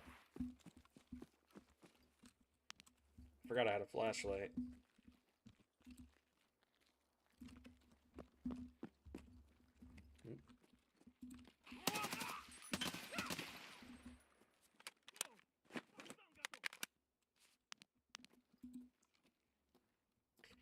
Yeah, but as I was the point I was getting to is grateful doesn't even begin to describe it, man. I am...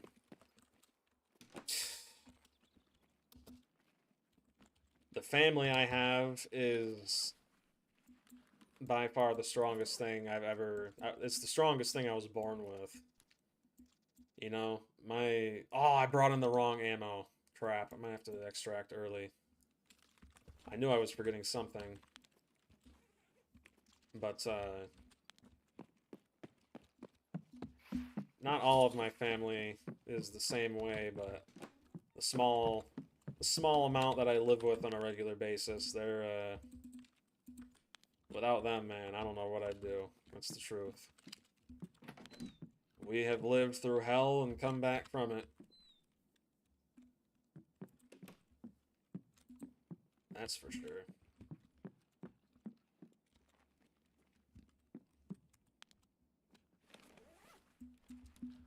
Let's see here.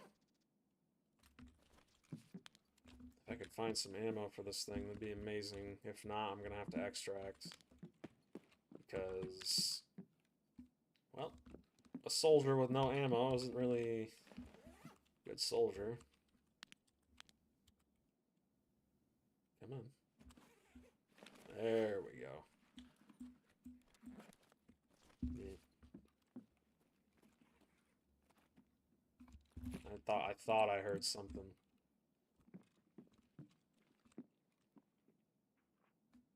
I think he's below me.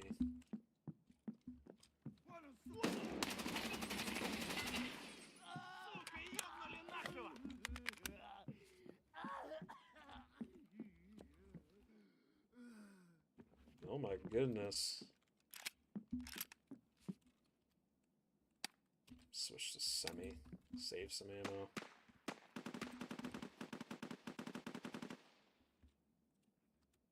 Well, maybe I... God damn traitor. Alright. He just gave himself away. There we go. M62. Good ammo, but not the ammo I'm looking for. You see, that right there is...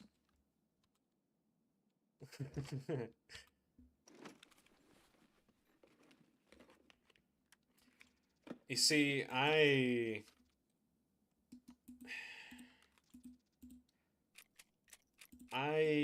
don't believe in myself, right? Like, I believe in God. Because without God, man, it wasn't me who managed to keep myself around, if you know what I mean.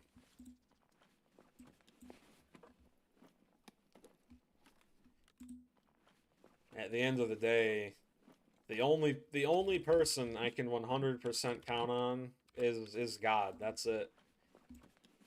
I mean, don't get me wrong, my mother, she's awesome, but at the end of the day, she has so much on her plate, you know? One person can only help so much.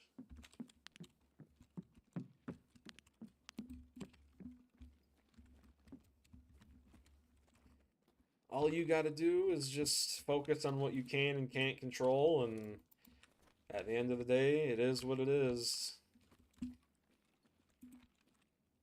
Is that a Bitcoin? Oh no, it's GP. Ooh. Got a little happy there for a second.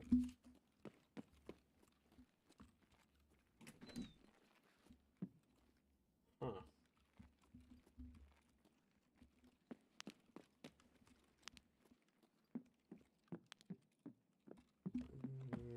Let's see here.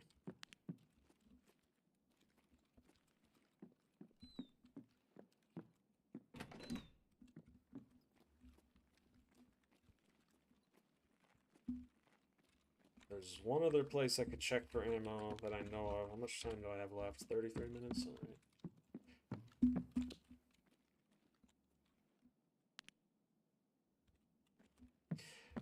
I was just like you. You know, back when I was extremely angry just about everyone and everything, I pretty much hated the world. Hang on, hold that thought.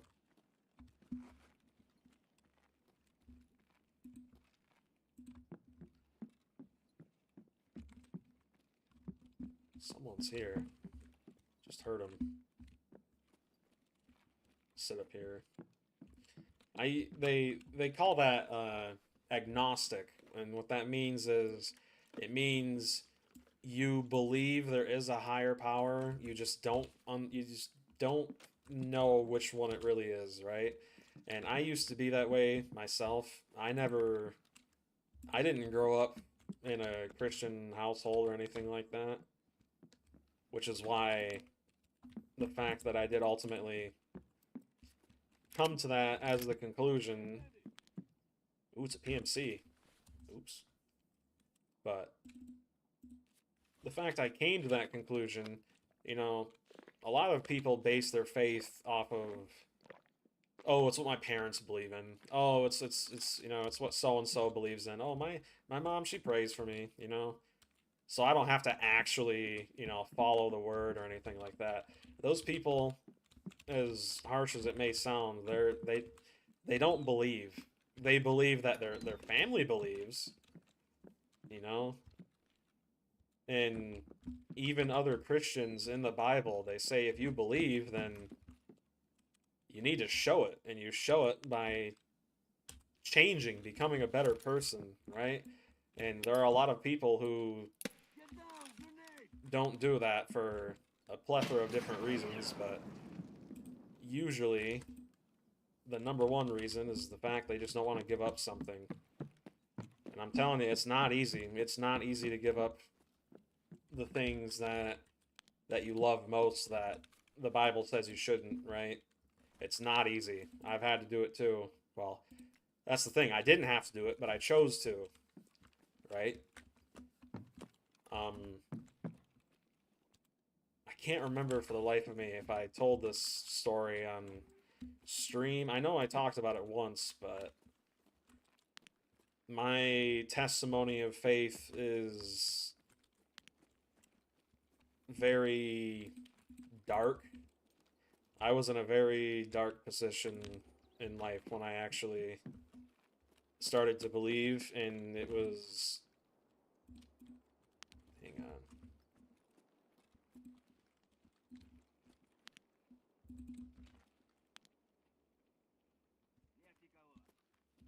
Okay, you're a scav.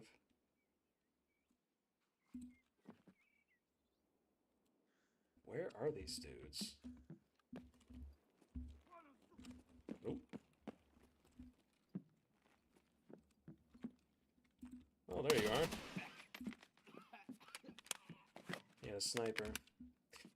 Yeah, you know, I've always told people, like, I'm never gonna tell you what you should and shouldn't believe in. I'm not gonna force anything down your throat, right? Some people do, but that's just not right. It tells you to not be ashamed in your faith in the Bible, but it also says at the end of the day, you can't force someone to believe no matter how hard you want. That's their choice, right? And there are plenty of people who aren't Christian that watch me, right? And it's weird because when I talk about it, I always expect people to kind of be like, "Oh, shut up, man. Like, come on, really? You're going to talk about that right now?" But I've actually found there are a few people who actually like it when I talk about it, which I think is crazy. I mean, I'm happy they do, but at the same time, you know, I understand that the majority of people in this world, they don't like to hear about that stuff, right? That's why I always try to lead with my testimony, because it helps set the precedent as to why I believe in the first place. How much time? 28 minutes? Okay. We're lagging.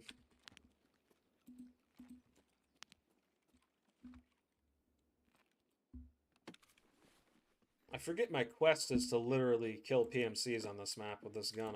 I completely forgot that. Ooh. To my right on this map, over that way, is a water industrial plant, and it's been taken over by bandits. Yeah. I always try to stay away from there because it is... Ooh. It is not fun to infiltrate. XC1, that's a flashlight. I'll take that. Oh, I think I need to go back up and check that PMC, see if he has any level 4 plates. Can I open that? Nope. SOST, not bad. Not the caliber I'm looking for, though.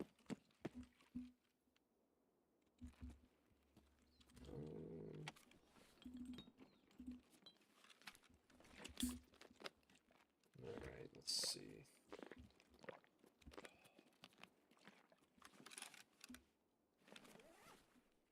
It is interesting, though, you know? A lot of people, their faith is ignorant, and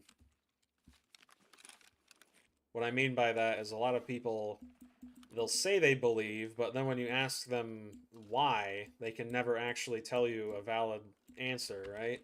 It goes back to that, oh, well, so-and-so believes, so I do. It's like, if you don't have a reason for believing other than, oh, I was raised into it, then do you really even believe?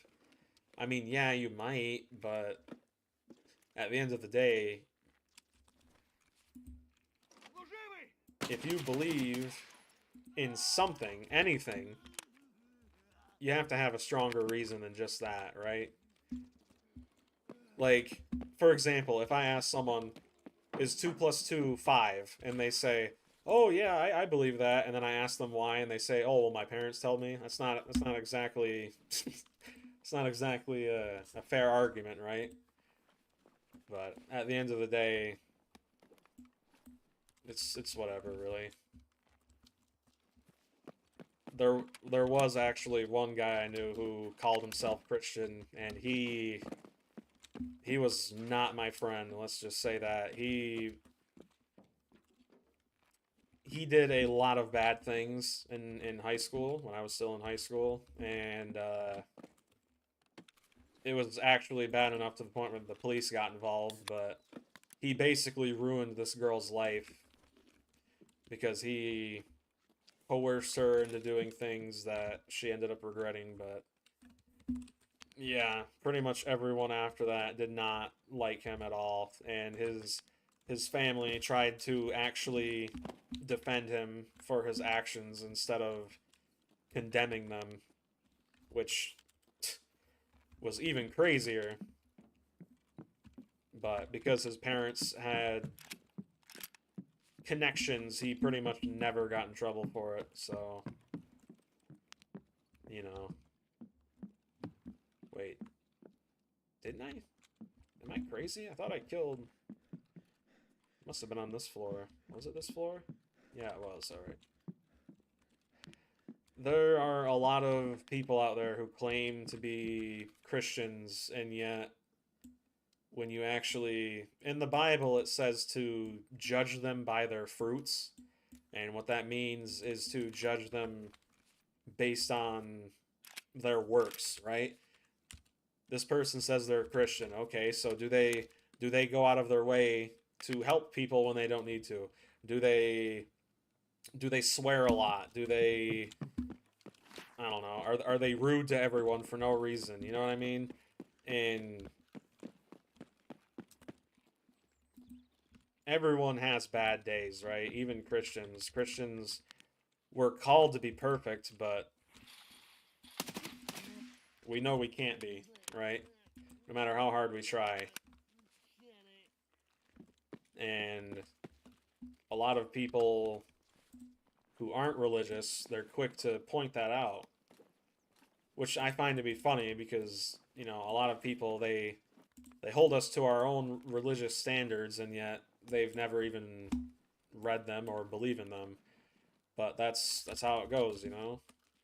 And there are some, I don't know if it's how it is overseas, or across the pond, so to speak, but there are some quote-unquote Christians here who are just straight up evil. They're false prophets. There's this one mega preach or mega pastor who literally owns a private jet and owns personal security. And when a local news station asked him why he owns those, he looked her dead in the eye and was like, God wanted me to have this. No, he did not, bro. He did not. You know, it's the Christians, supposed Christians, like those who give actual Christians a bad rep.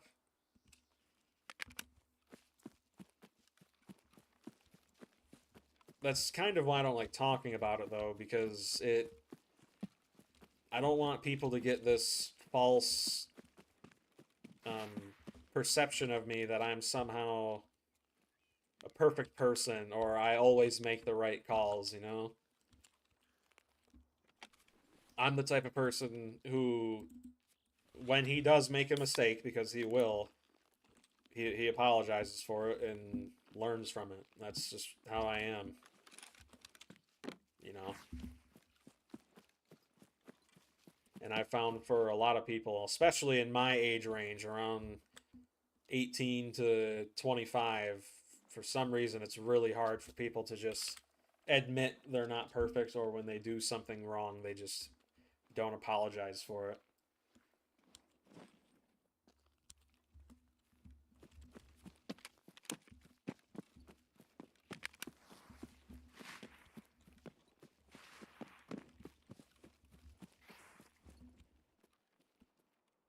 Man, this looks...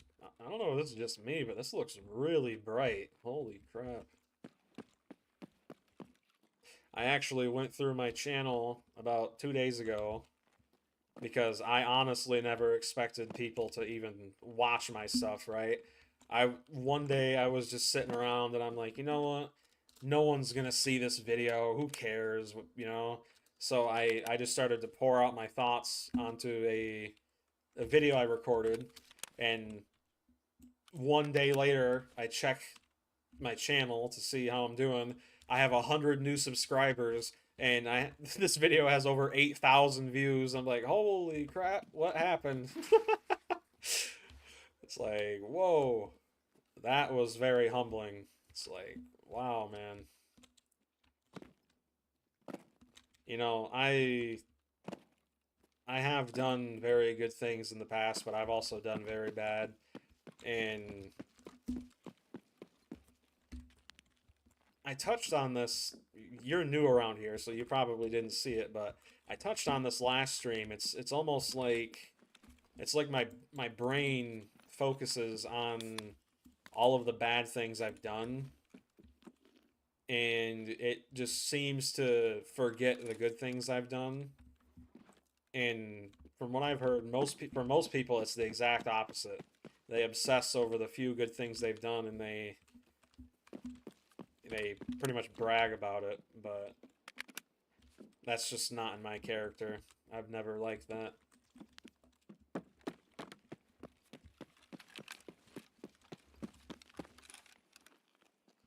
Let's see here. I mean, don't get me wrong, I like to do good things. I like to help people who need help, but... Yeah, I guess so, you know? The first thought that popped in my head when I saw that 8,000 number, I'm like, this has to be a joke. Either that or people are just hating on me, right? But then I got looking in the comments and everyone's like, oh, I agree, subscribed. And after that, I'm like, okay, they probably won't stick around because, you know, I can't imagine I'm that entertaining. But sure enough, like I said, Nix and Bean, they were two of the first people who showed up. It's crazy. Hey, what's up, man? Me and Satana are talking about some crazy deep things. Time to get out. It's good to go. I actually just mentioned you as being the OG around these parts.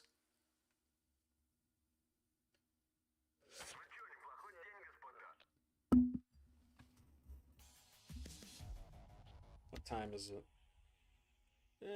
I might stream for another hour, half hour. I usually like to stream around the 3-hour mark. That's my sweet spot, really.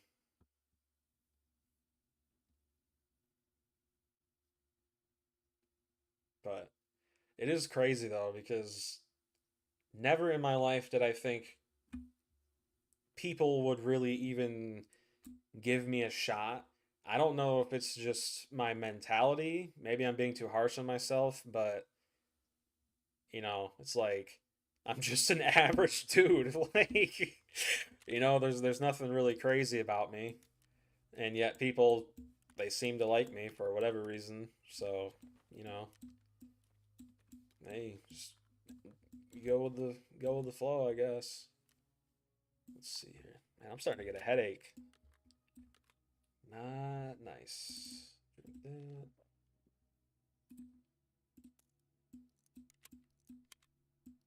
Okay, top up. Split. Top up, top up. Unload that.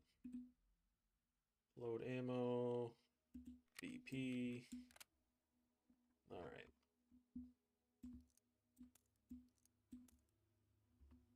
See here.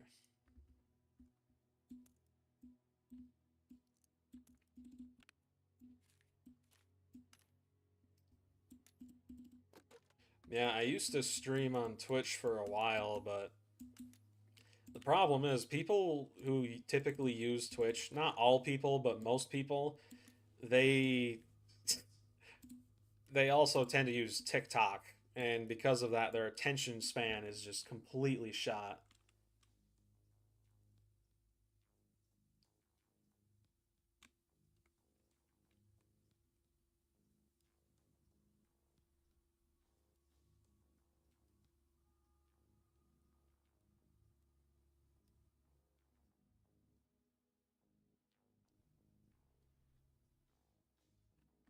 Yeah, Satana, you know, there is one thing I will say. I saw your message too, Nix. I'm just addressing it in order, but when I when I was in school, there was a girl, I don't know what she saw in me, but like I said, that was the point in my life where I basically hated everyone and everything, and because of that, I wanted nothing to do with other people. She had the nerve, and I respect her for it to this day. She had the nerve to actually see if I wanted to get with her, right? And in that moment, I just told her, I'm like, you want nothing to do with me. I'm telling you, like, I know what I'm saying, you know, it hurts your feelings, but trust me, you do not want anything to do with me for your own good. And she cried like, you know, girls do, but to this day, I feel like I actually helped her a lot more. I probably helped her more than I have helped anyone else, and that's I was at such a bad point in my life there. And the word repentance or repent, the word means to literally turn away from, right? So in the Christian faith, um, Jesus or Yahweh, whatever you want to call him, he actively tells his people, if you believe in me with your heart, soul, mind, and strength, then you will stop doing the things that are not good, right? You'll stop looking at women. You'll stop harassing other people over menial things. You'll show mercy where most people wouldn't. And back then, I was not like that, but I completely forgot how I was going with this. Oh yeah, repentance. Repentance, even if you're not religious, it is the ultimate form of love. Willing when someone's willing to take a step back and look in the mirror. For me, I actually did that literally, but when someone's willing to take a step back and look in the mirror and actually force themselves to see the problems that other people see in them, right? They self-reflect. It's not easy, but if you're honest with yourself and you do it, you know, you can begin to repent, to turn away from your old ways, right? And don't get me wrong, sometimes people will make you feel like you're doing something bad when you know you're not, but from my experience, most of the time, well, if you're not on the internet all day, but most of the time, it's usually just not true, or if it is true when someone criticizes you, it's always with some sort of personal insult attached, so you can't really take it serious. But I understand that. I do. You know, I've I've always been a bit of a loner, both in real life and online, just because I'm a very unsocial, like I'm not a social person by any means. Now, don't get me wrong, I don't mind being social, but it's super draining for me, and it's just it's too much work almost, right? Like I don't hate people. I don't if I have to talk to someone, I will. It's too much. I appreciate it.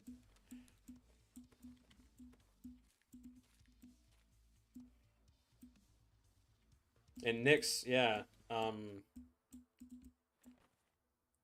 think, yeah, I actually made a video a while ago talking about AI because that was one of the first things that came to my mind. I'm like, people like me. There's no way they like me. They're probably just like the fact that I tell the truth. And I got to thinking, and I'm like, YouTube has become so disgusting with AI. Like, I know, I don't like to use the word because it's overused a lot, but slop. It literally is slop. It's lazy, stupid.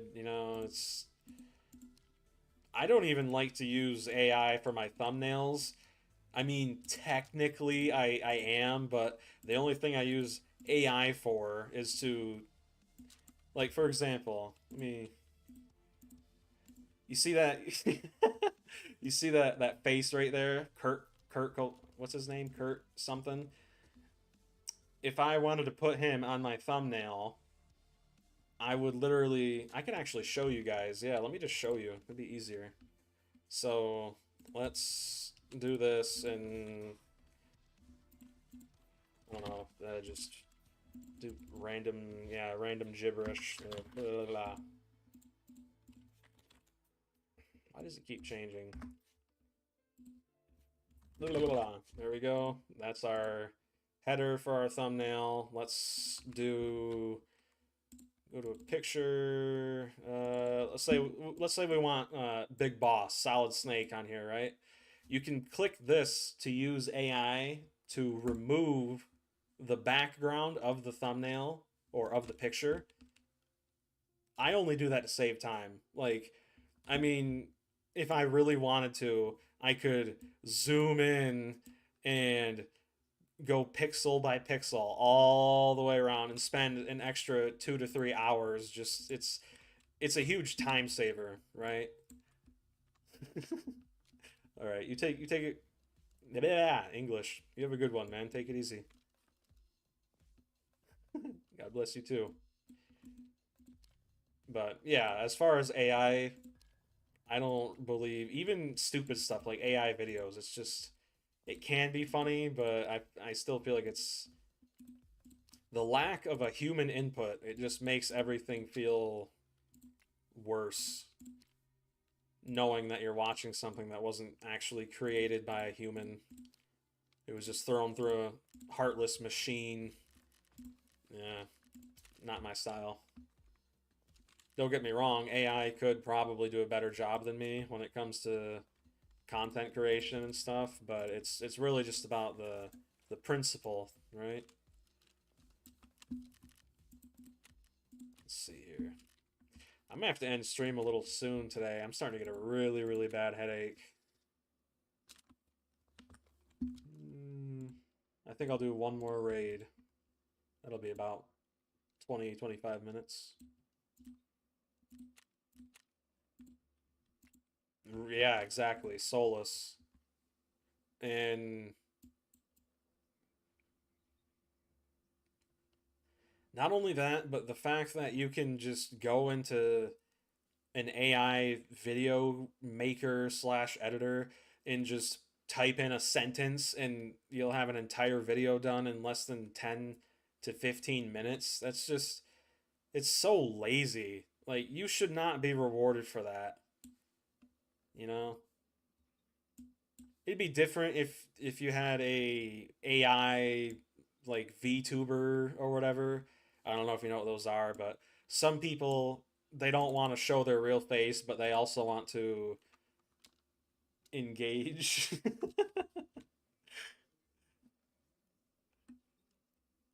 Thanks, man. You too.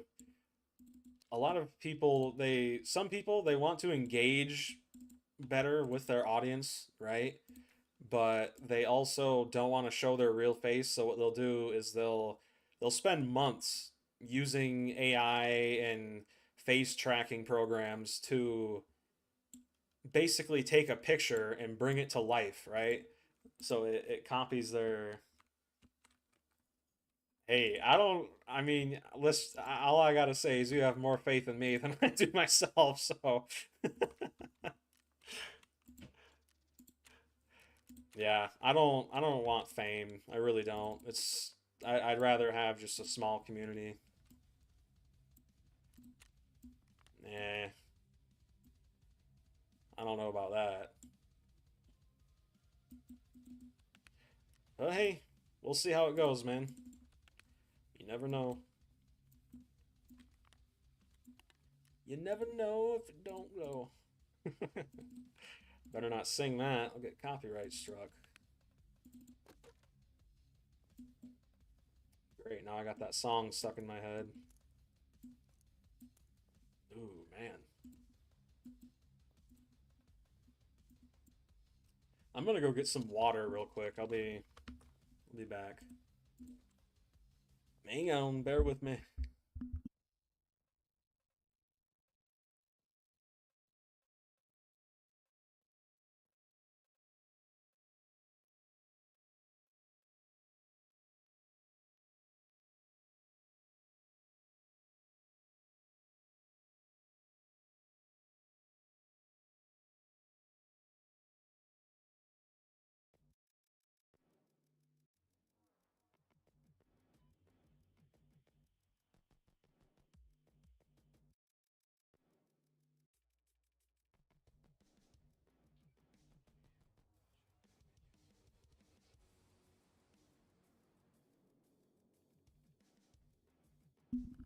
All right. Let's see here. Okay. What was I gonna do? Oh yeah, I was gonna Shooter Born in Heaven, Shoreline Customs. 2 out of 20, man. This is gonna take forever.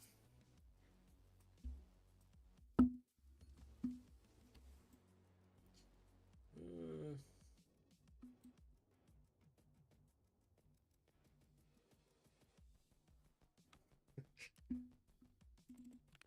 hmm.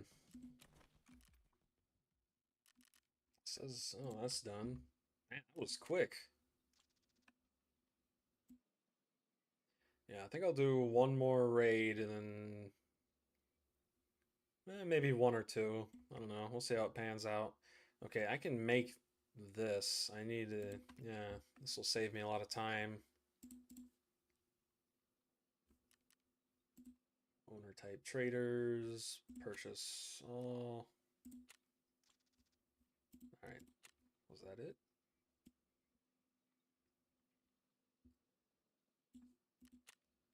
Yes. Sweet.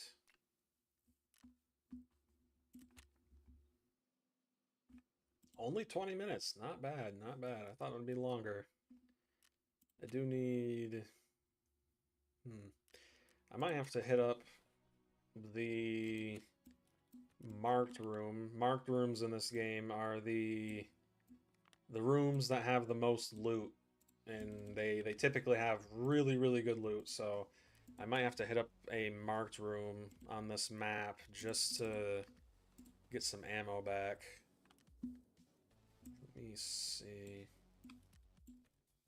Put that on 6. I need this to get across a minefield because if I don't, I'll either get sniped or I'll blow up. You know what? Let's do a nighttime run. I haven't done a nighttime run in ages.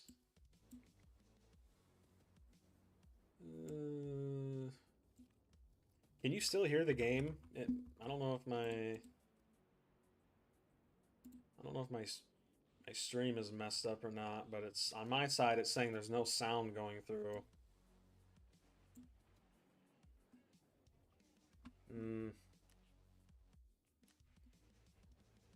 I'll just see when I get in game. Where is my crap? I have so many boxes in here, man. I don't know. Headwear right here. Duh. There we go. We got the NVGs, baby.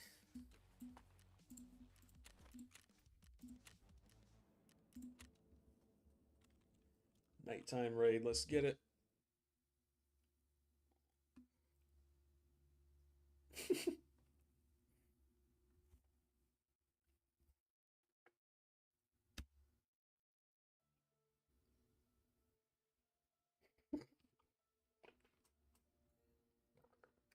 I almost just spit my water everywhere because I realized Nyx, he I have like a little joke where me and him, we both hate overused terms, and the word slop is one of them to describe stuff that is either overused or just dumb in general. He said I'm better than that. I didn't even realize that until I read it again. That's funny.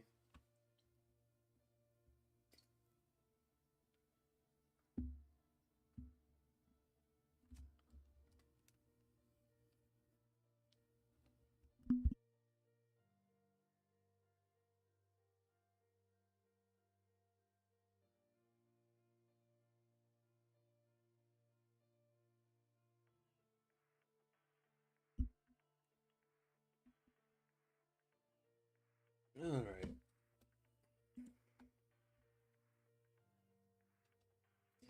Yeah, I'm really excited for this 1.0 release.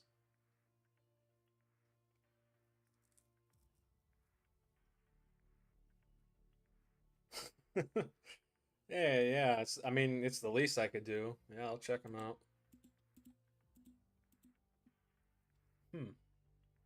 I've always wanted to get into music, but well, first of all, I don't have the money. Second of all, I can't quite pinpoint on what type of genre I'd really like to be in. It's weird. I think a lot of people sleep on music because most music you hear nowadays is just, I call it noise, because most music has really no meaning other than to just set a vibe, right? I like to listen to music that has really deep meaning, because music for me is more therapy than it is a good time. Now, don't get me wrong, I like a good party song just like the next dude, but you know, I'm not at home partying by myself, right? It's like a form of meditation. That is pretty cool though. I can't believe one of my viewers is from across the pond. That's crazy.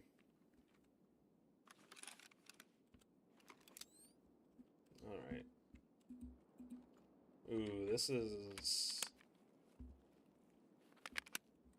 Did I spawn where I think I spawned? This could be very bad. I did spawn where I think I spawned. This is probably going to be pretty bad.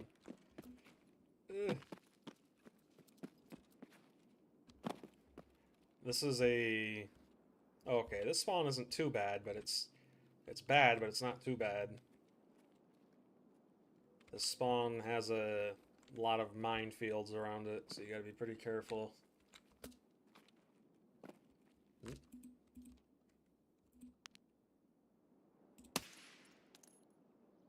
Dropped him like a sack of potatoes.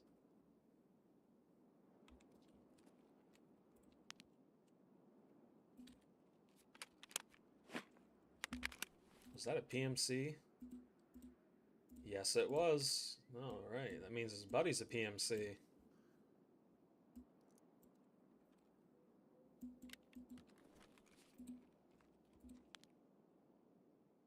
Can't tell where he is, though.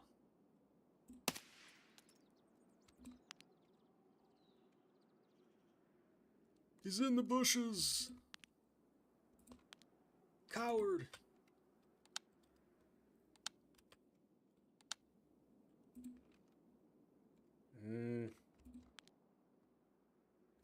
You see, normally in this scenario, I would just run up there, right? But the problem is, this map is that is why I'm not doing it, right? This map. Ooh.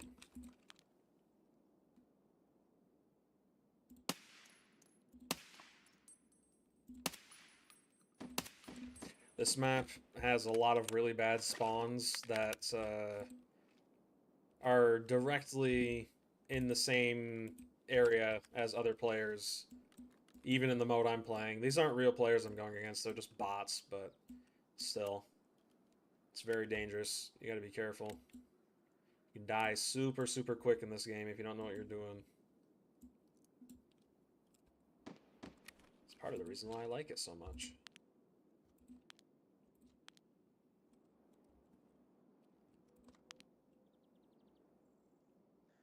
I'm glad I waited, because I almost got myself killed. If I ran down there, I probably would have been gunned down. I didn't plan on sniping, but it is how it is.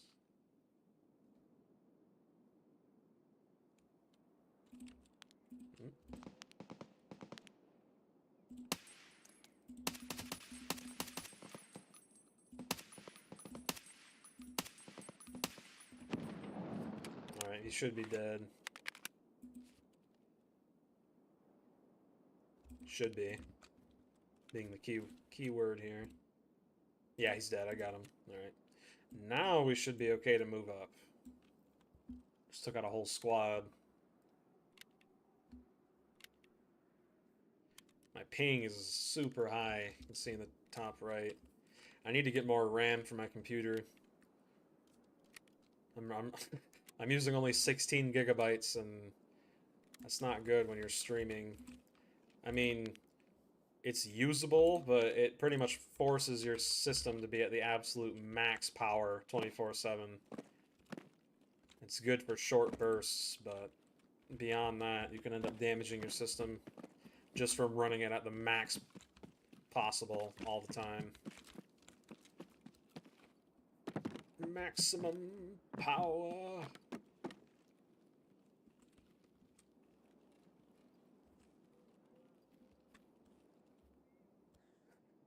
And in Call of Duty, it's an option, but not here. I heard a Russian over there. He said, like, Nermana, Nermana. I've been told I have a pretty good Russian accent, but that would actually make sense. I have ancestors who came from Russia. What did I just do? I did something. Hang on. Full auto. Okay, I don't know what I just did, but... interesting. Okay. That's why I love this game. It is extremely realistic with the combat, right?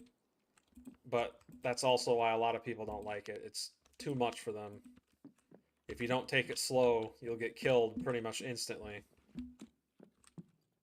Gotta take it slow. Crap ammo. Nothing. Okay.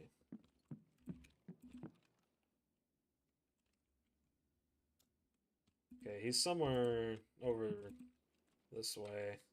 I saw him run over here. I want to loot these dudes, but...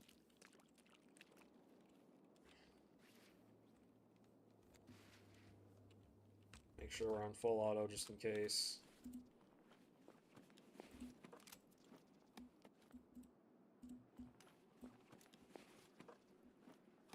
Okay, ooh, rip. Not bad. You know what? I might actually use his shotgun. Rip rounds are... oh, never mind. Yeesh. Must be I confused him with a different one. I hear someone.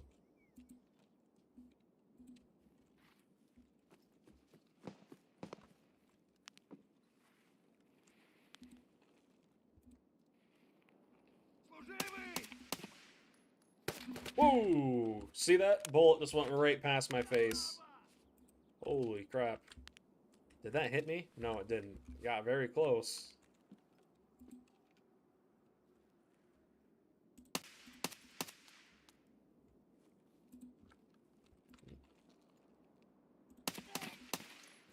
Воу, пацан готов. He said, whoa! Вот он. There we go.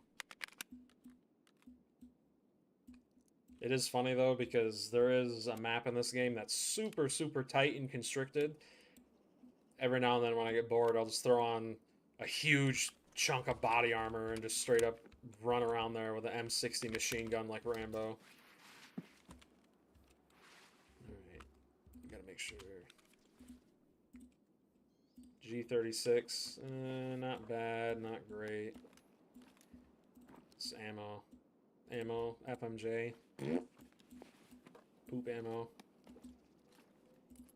Grenade, hey, I need one. Thanks.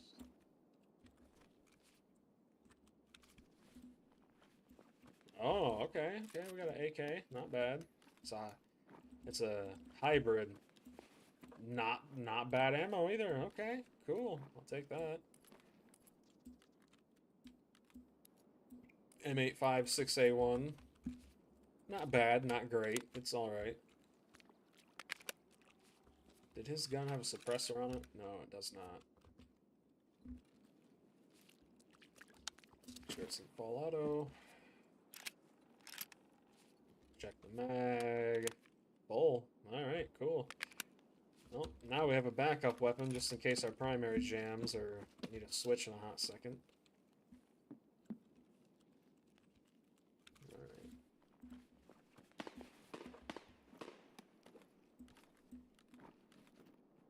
What ammo you got? Eh. Not good, not great. Not gonna waste my time looting these guys. The game just started. They probably don't have anything to begin with. Crap, crap.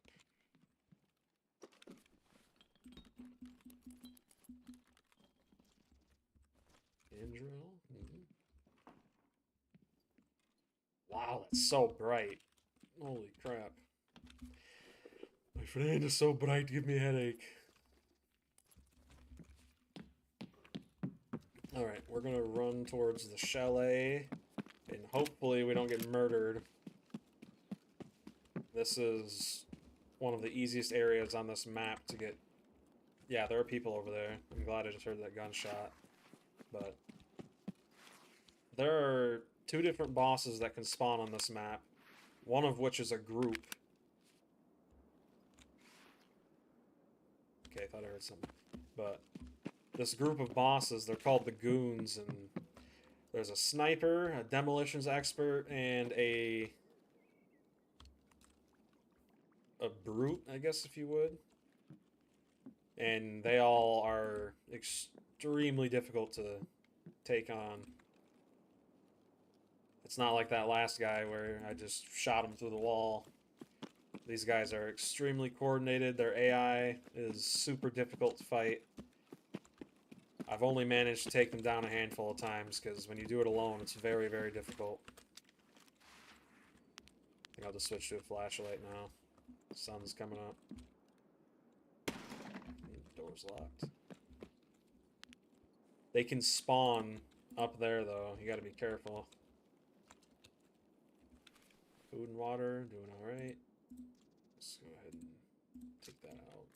Put that there. Make sure we have as much ammo as possible before doing anything rash.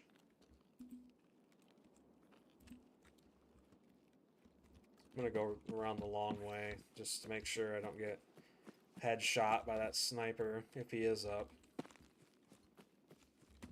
Okay.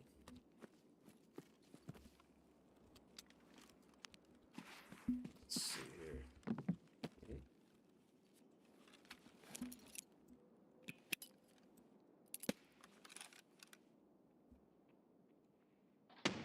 didn't hear a voice line. I don't know if it's a boss or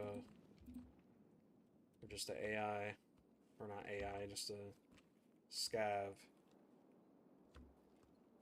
There are a couple bosses that don't speak that much, even when under fire. So I'm hoping it's not one of them.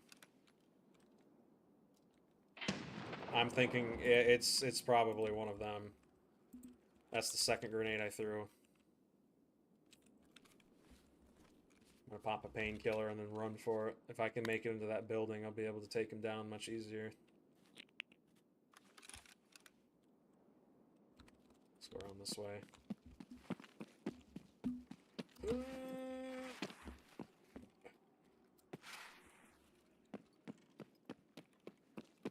Oh, I got stuck. Okay, this is weird because usually... Just hurt him.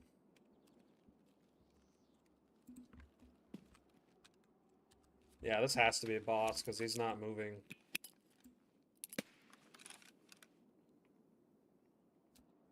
He's only moving when I throw a grenade. Oh, no, maybe not. I guess I was wrong.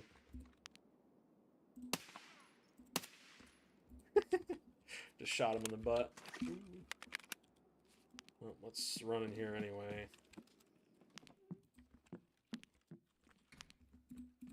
Close that. Oh, it seems like he's fighting someone else, though. You know, that would make sense why he was kind of just ignoring me. Come to think of it, he's aggroed on someone else. Come on.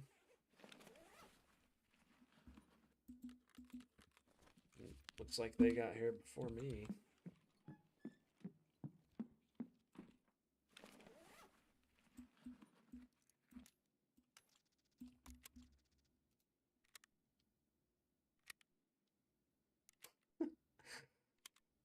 Who knows?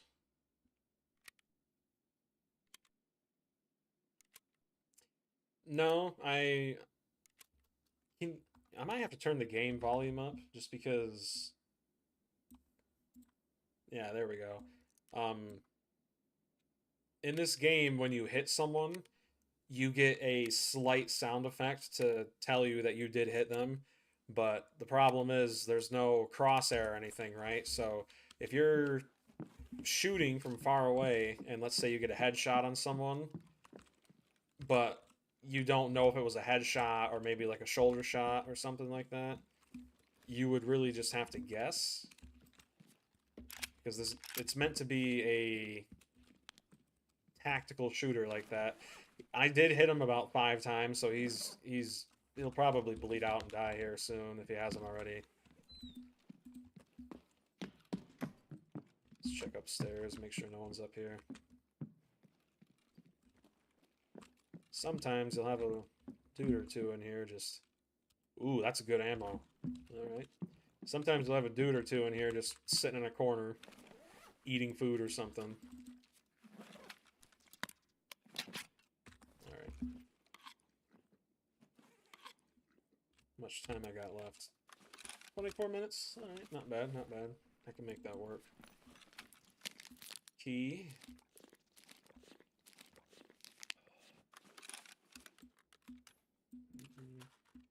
Just put these at the bottom. I'm gonna unload that just in case I find more. What's cool though, what I love about this game is the fact that not only is it super difficult and it doesn't really hold your hand, but like let's say I want to be stealthy, right? It's nighttime. You can shoot out the lights, right? Like in real life, that's what you'd want to do, right? You want to minimize your exposure as much as possible. Yeah, he's probably dead by now. That would probably explain why I haven't heard anything. And you'd be surprised what adrenaline can do. Adrenaline is pretty crazy. I'm telling you right now, though, I make this game look easy. It is not easy. You gotta be... That's a really stupid angle to be looking. What's cool though is if you do injure someone and you run to where they were, if they're bleeding, you can actually track pools of blood, like spatters and pools. Track them down and take them out.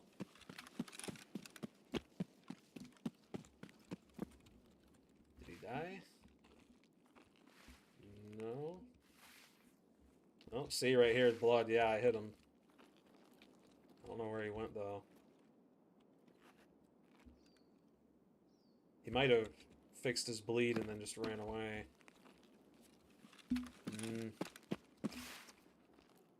I'm gonna opt to go the long way again, because although it does take longer to get to where I need to go, it's the safer option. I'm gonna take some drugs real quick. I call this liquid crack. That's pretty much what it is. You just run. Run, run, run. Okay, I'm not seeing anybody.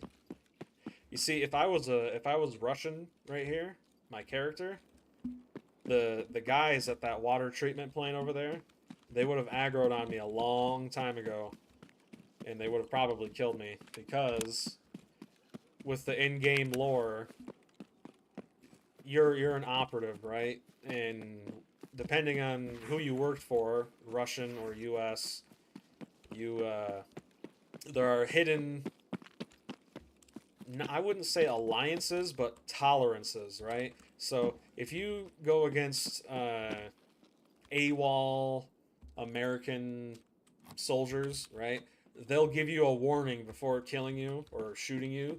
Whereas if you're Russian and you go against American AWOL forces, they'll just shoot on sight, right? So apparently they are going to be adding in a faction for the Russians, because it just doesn't seem fair to make the Americans the better pick, right? Apparently there's going to be another organization of ex-Russian soldiers that's going to do pretty much the same, but for the Americans, so I think that's fair, honestly. Because after a while, when you play as an American, it just kind of gets a little too easy. It doesn't make the game extremely easy, but that moment of hesitation where the enemy is, you know, telling you F off, right? It's that moment where you can just blast them. Something's here.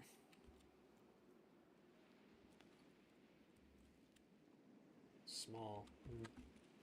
Can you hide corpses in this game? No, unfortunately. But the thing is, you're not really, like, meant to, if that makes sense. The name of the game is Escape from Tarkov, and that's your goal, right? The reason there's even a timer for every match you're in is because your character is meant to get in, do their mission, and get out, right? And your character is just trying to get home. And right now, that's really not the objective, because the story isn't finished. Well, it is now, but it's not out yet for the public. But you know, you're not really supposed to be, I don't know if I'd say wasting time, but you're not going to be around long enough for dead bodies to be found to really even matter. I guess that's the best way to put it. Yeah. That being said, there are a lot of people who like to hide, and that is not how water works, okay? There are a lot of people online who like to hide and catch other people off guard, just like in real life, you know? They call it guerrilla warfare, but that's never been my play style. It's not only is it boring, but it's also very dishonorable. It's not my character. I mean, if this is the real world and you're gonna kill a man, you might as well give him the decency of at least looking him in the eye while you do it. In my opinion. the reality of war is that's not always an option, so it is what it is. Especially if you're a single operative and you don't have any backup. Yeah, that would make sense. If this was real life, you know, 9 times out of 10, you probably would shoot someone in the back just because, you know, that's the only way to guarantee you're not going to die, but if it was like a sword fight or something, it'd be different. M80, not bad, not good. 17 minutes, alright. I gotta quit lollygagging. Let's go in here and hit up this marked room. I am actually doing a quest right now. It looks like I'm kind of just running around and killing everybody that I see, but I have a quest to use this specific AK right here, AK-12, with these specific attachments, and once I complete it, I'll be one step closer to unlocking a hidden container, getting an achievement. Because right now, that's really the only thing you can do when it comes to actually, you know, getting things, you know, progressing. The only thing you can really do is just go for the achievements. This right here is a minefield, but the device I'm carrying is turning the mines off the closer I get, right? So, yeah, right here, Claymore. Another one right there below the car. And normally you can run when you're doing this, but there's a sniper over there, and he has 2 bodyguards, one on each side. Usually more, but usually, most of the time he has 2, but sometimes he'll have more. And if you don't have this device in my hand right now, they will literally shoot you on sight if you do manage to get across the minefield. So this is a end game area. This is where typically if you're playing the story, it's the last place you'd go. But because the game isn't finished, you can still go here. And you can do certain quests, but ultimately they won't mean anything meaningful anyway.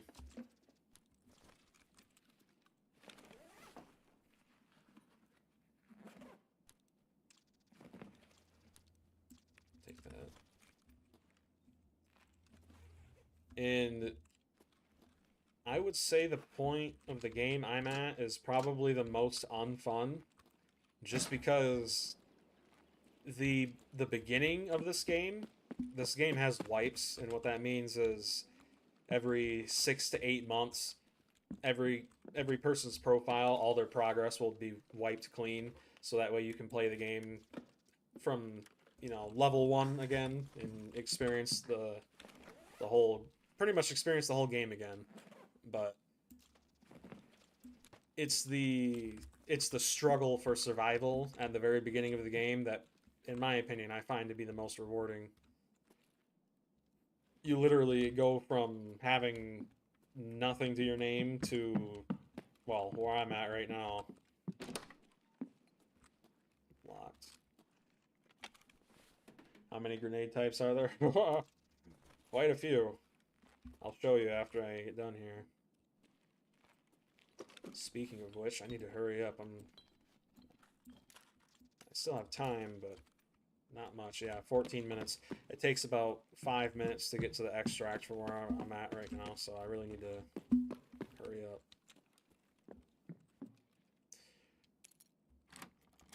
There are grenades that you can get, which,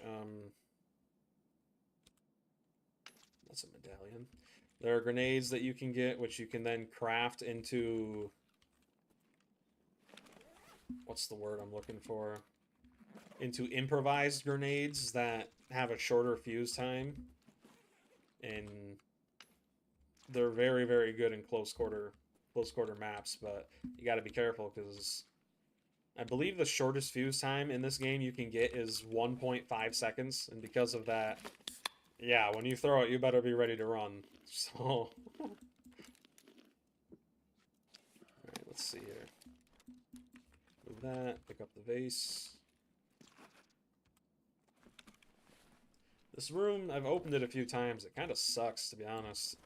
Most marked rooms like this, they have bitcoins and, you know, super, super rare loot, but this one always sucks. It always has loot that isn't really that good.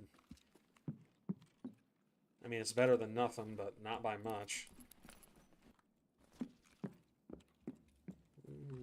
Speaking, yeah, I need to get ammo, yeah. There's a different part of this island that has a bunch of ammunition. I just gotta be careful because although these snipers are friendly to me right now, if I make any sudden movements or if I get too close to them, they'll shoot me dead, so gotta be careful. There's one that literally is right here on top of this rock. He's a boss. You gotta be careful. Get too close to him and blow a hole through your head. Ooh, that's really good ammo. I'm glad I came up here. There are so many different ammo types and grenades and man, if I were to tell you how many there were, I'd probably be here all day long. That's how many there are.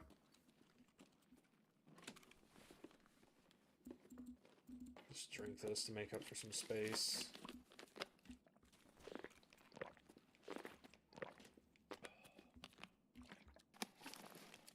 Computer.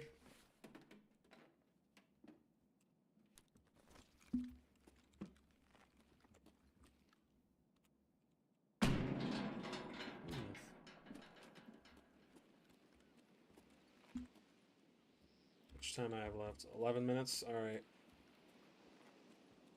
I probably need to run to extract at about the 8-minute mark. It's crap ammo. Just loot in here real quick, see if there's anything worth taking. Now, apparently, when you're on this island, you can take your gun out, but I don't even bother, because from my experience, if you take your gun out and put away this device, the AI, they won't be, like, super aggressive, but their tolerance for you, like their area of tolerance before they get angry, it gets inflated quite a bit. So if you don't want to cause any trouble, really just keep your weapon away. It's the best way to do it. Alright, I think that's... yeah, there's really nothing good over there. So in this lighthouse right here, there's an NPC you can actually talk to. He's called the Lightkeeper.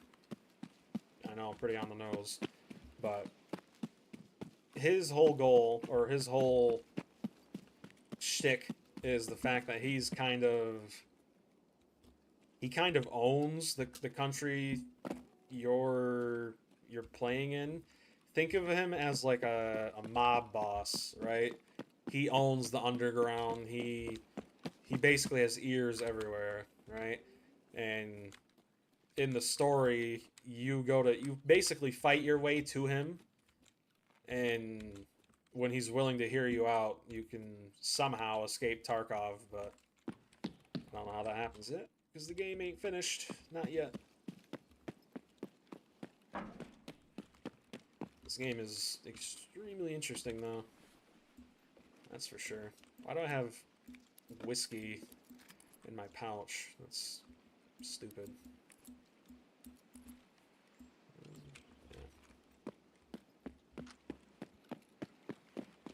I should be able to make it. Yeah, I have more than enough time. It's honestly surprising how well this game has been running lately. Last time I played this game, oh, you don't even want to know how many hours I have in this game. You might be sick to your stomach. But last time I played this game, it was pretty unoptimized. I mean, it wasn't unplayable, but it was pretty close. We can take your gun out now. Check the shoreline. Make sure no one new has showed up. Ooh, I'm lagging. Ooh, I'm lagging. All right, now I'm good. But man.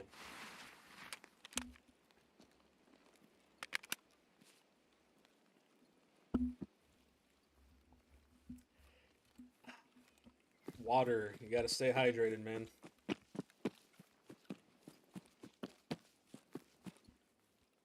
America greater than Russia?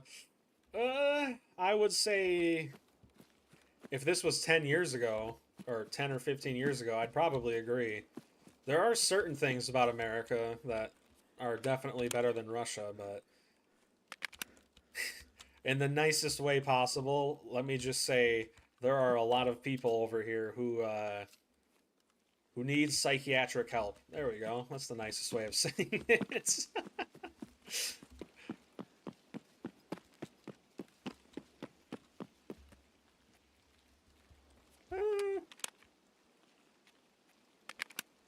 Oh, you mean like against America? Yeah, absolutely. Yeah, you're right. I mean, just the geography of America alone is more than enough to dissuade countries from giving head-on assaults. Not to mention, for every U.S. citizen, there are 10 firearms. So I mean, yeah, good luck landing on the shores of America. You'll have some southern hillbilly come on up to you and be like, "Hey, what's up, man?" Pull out his AR-15, drop a good 30 rounds on you in 10 seconds. Oh, that's funny. This gun, it's kind of neat looking. Man, I've been streaming for almost 3 hours. It's crazy. Ooh, man, I'm starting to get a really bad headache. I'm not used to, don't get me wrong, I like playing video games, but the last time I really sat down and played a game for more than 2 hours at a time was probably over a year ago. Back when I was pretty lazy and didn't really do much.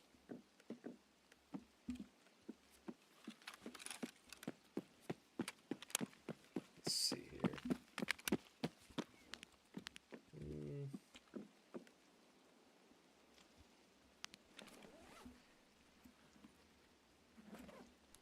I will say though, if you like to play, this game is, the best way to describe it is basically a MMORPG if it took place in modern times with, like, during an active war zone, right?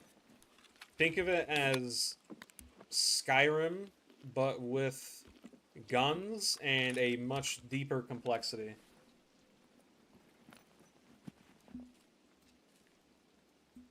Yeah, the amount of money we spend on defense equipment is insane. I'm sure there are vehicles and weapons that America has right now that we won't even know about until 30 years later, just because of how futuristic and advanced it is. Would not surprise me. Ooh. Oh man. Ooh.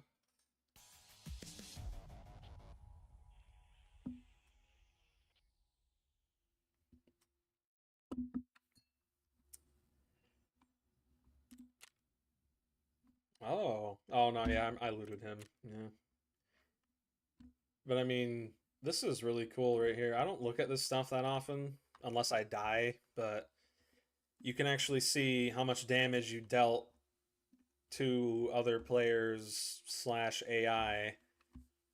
Damage dealt to the body, 611. So most of this damage probably came from that one dude I shot 5 or 6 times in the leg and in the butt. So damage absorbed by armor, that probably came from those dudes I got headshots on at the beginning of the game. I used 43 rounds. I got 18 hits. 5 were fatal. How many people? 1, 2, 3, 4, 5. Yeah, so this guy, yeah, that dude I shot in the butt, he must have died a few minutes later because I never did end up taking him out. Must have bled out. Accuracy 0. I don't know what that means. 0.3, 30%. USEC. USEC is, I forget what it stands for. It's like United States something something. I don't know. All right. Yeah, before I hop off, I'll show you just how in depth this game is. It's if you want a game that you can pay personally, first of all, before you even thinking about buying this, I don't play multiplayer just because this game has a very bad cheating problem. But however, if you've noticed in the bottom left, it says PvE. If you have friends that you would maybe play this game with, you can buy a DLC expansion for me it's $30, but I know in different countries it varies in price depending on the economy, but enrichment, yeah, let's go with that. We're enriching minds with lead. Yes. But let's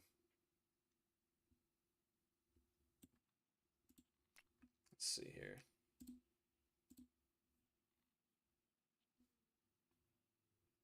Not available. You can't buy that on the market anymore? What the heck? That's weird. You can't buy epoxy putty.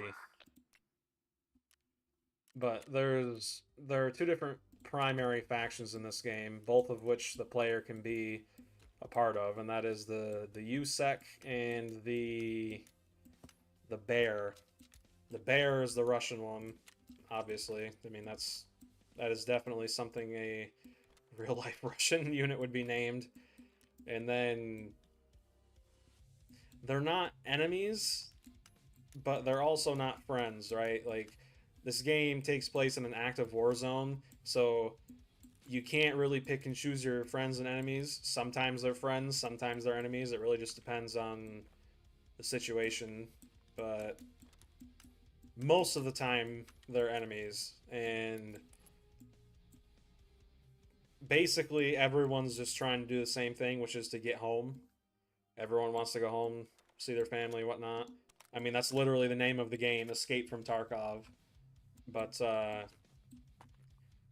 I'm telling you, man, there are so many different factions in this game, so many different...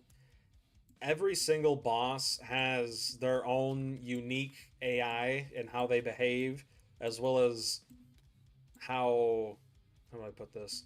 How, like, overall intelligent they are. Am I having fun or addicted to games? A little bit of both. I used to be very addicted to this game, actually, but after a while I got a little bored with it. If you would have asked me that question a year ago, I would have said I was addicted to video games. I used to play video games a lot more back a year ago, but now that I've started doing YouTube a lot, the only time I really play video games is either to make a video or to just stream. That's really about it. You gotta pace yourself, you know, because if you play video games too much, they end up losing that that fun factor, right?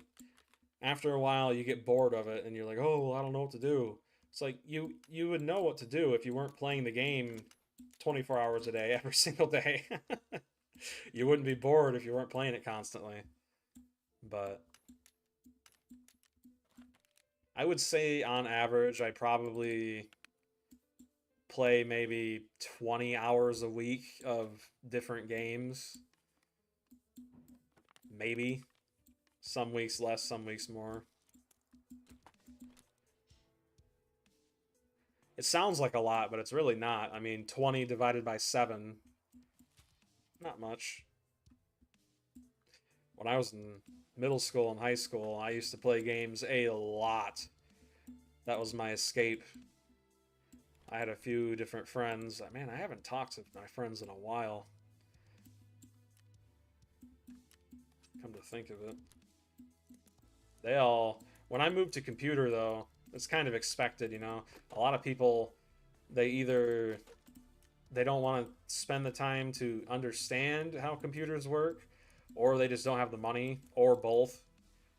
either is entirely understandable. You know, not everybody has that much time on their hands.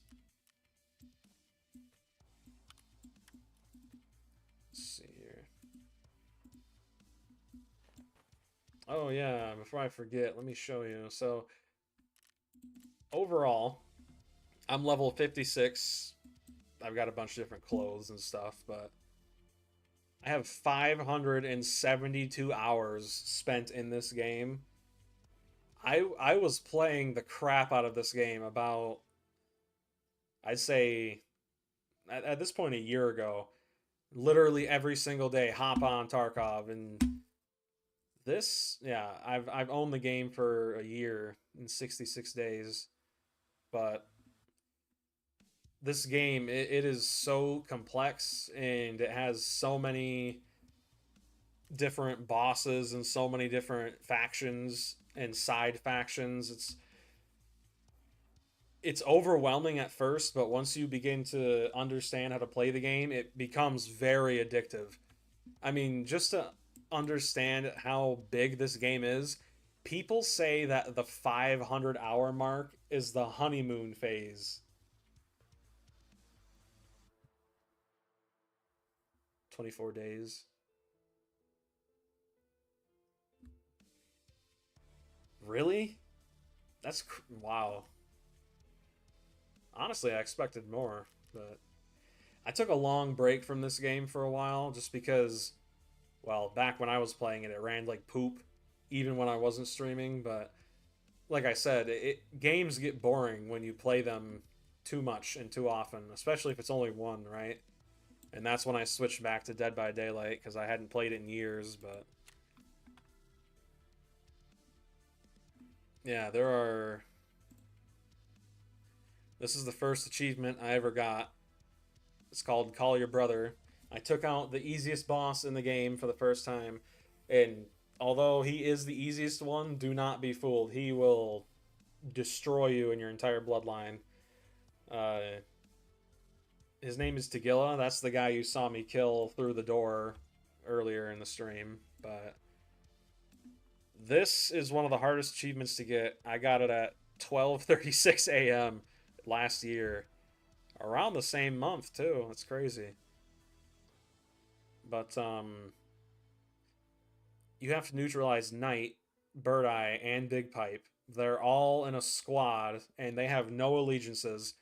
They are American, but they don't favor Americans or Russians.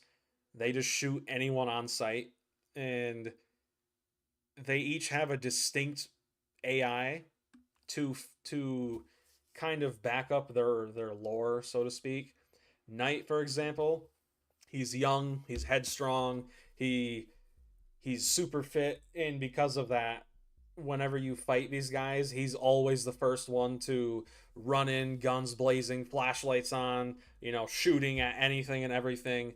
Bird Eye, he's a more quiet, reserved sniper.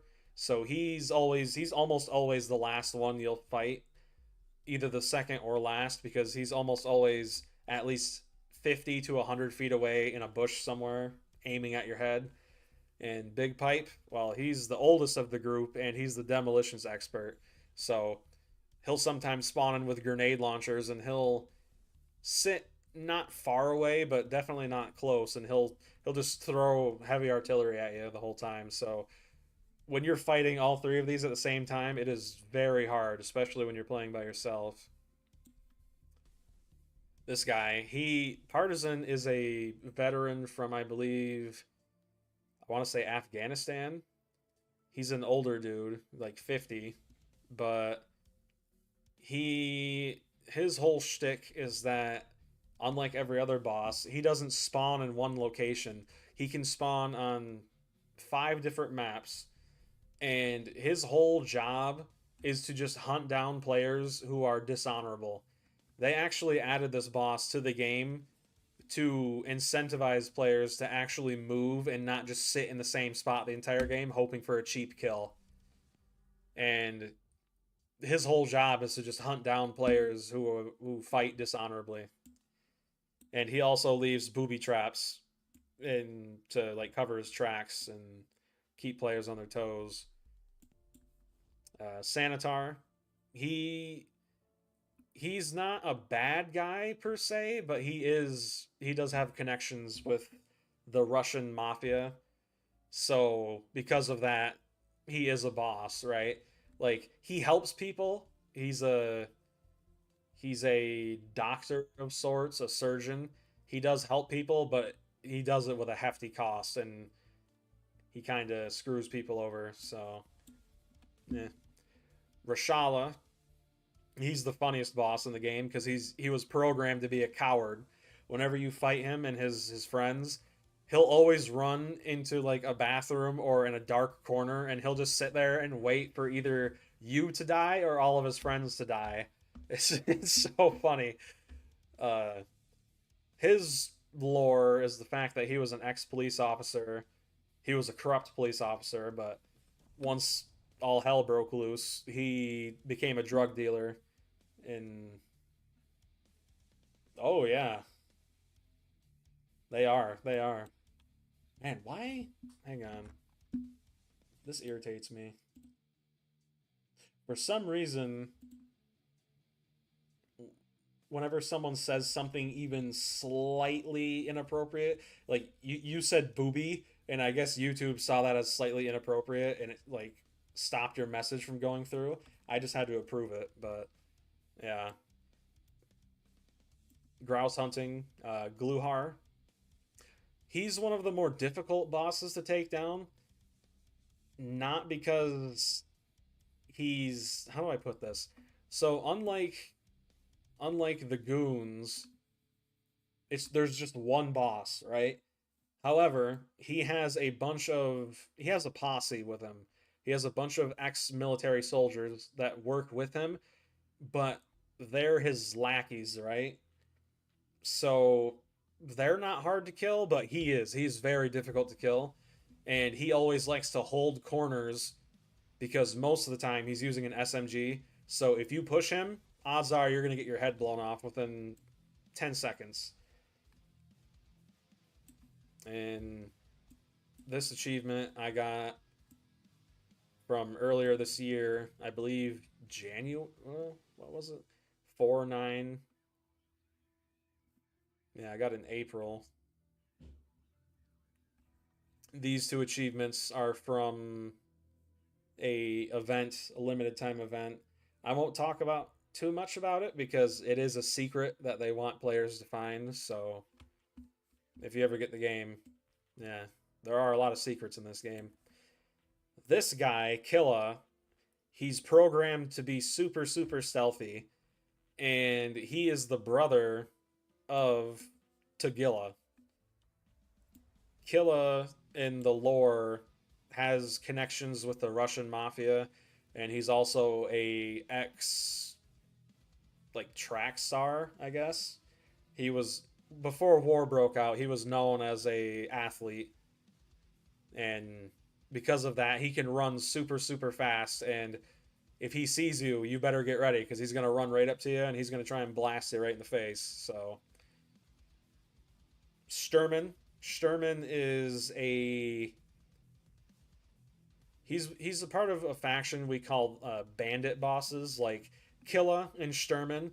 They're both considered scav bosses. Scav meaning scavenger, which is basically just the term for bandits in this game. But scav bosses tend to, unlike Killa, they tend to have less armor and a bit easier to take down because they're more guerrilla fighters, right? But Sturman, he spawns at one specific place on one specific map, and basically him and his 3 to 4 bodyguards, if you're playing nighttime, they'll spawn with night vision goggles, so you're not safe from them. And the only thing they do is they hold down this huge part of the map, and they won't let other people get there. It's pretty much a bandit camp, right?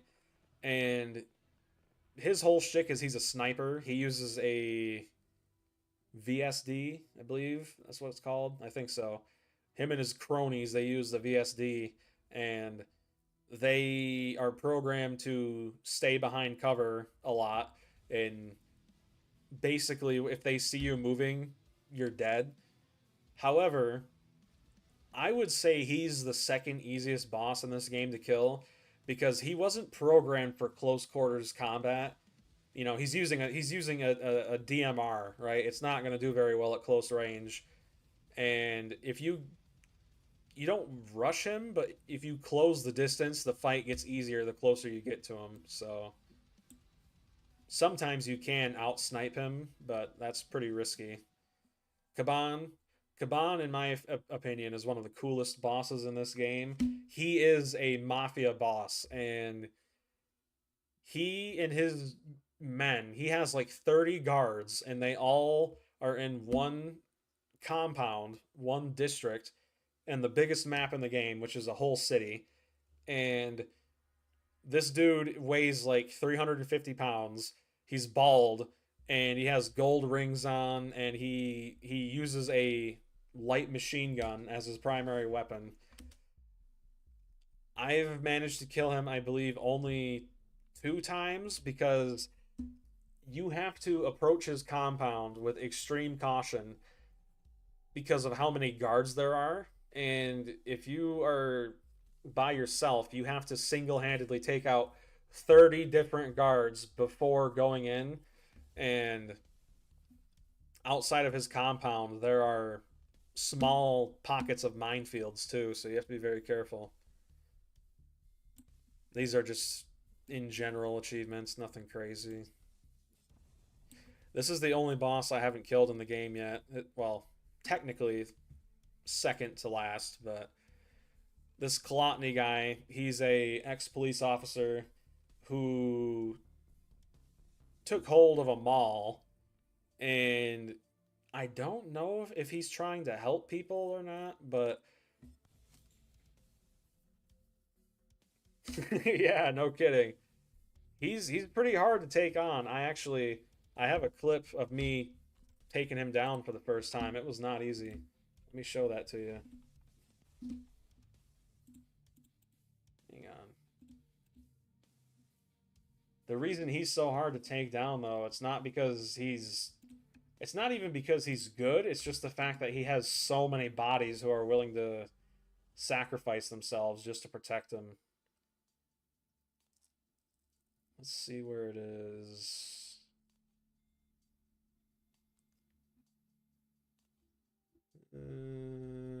Man, it's a long time ago. Right here. Yep. Check this out.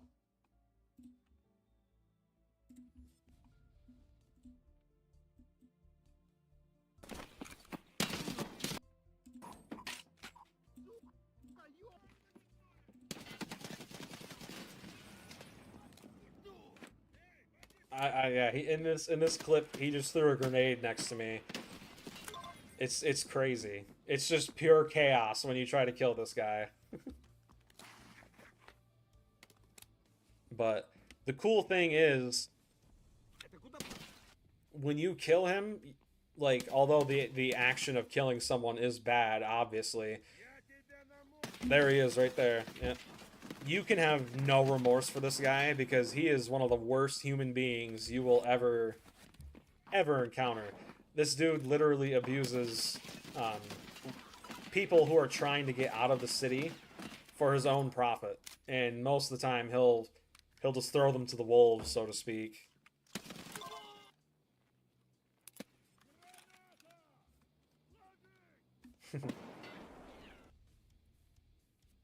But once you get him on his own, his reaction time is pretty slow because he's lugging around a huge LMG. He's right there in the corner. I didn't see him, but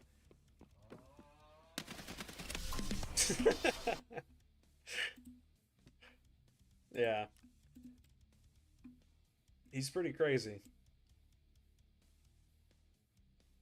There are so many different achievements in this game. It's insane.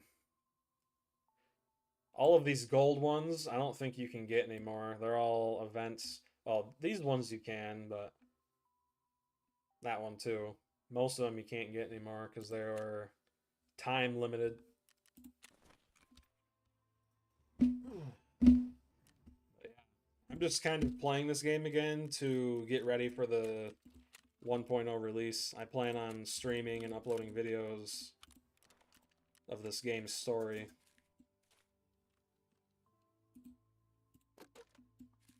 Yeah, their AI can be a little weird at times. I've found that more often than not, the AI of their bodyguards is harder to fight against than the actual boss. But apparently a lot of that is going to be fixed when the game is finally released, so we'll see about that. Yeah, look at that. There are over 2,577 different weapons in this game that you can get. And those are just the ones that I have unlocked and that I can buy on the market.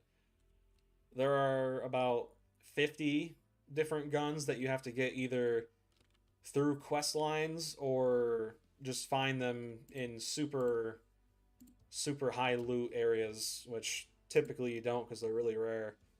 There's over 1,000 different ammo types, and those are only the ones that are on the market.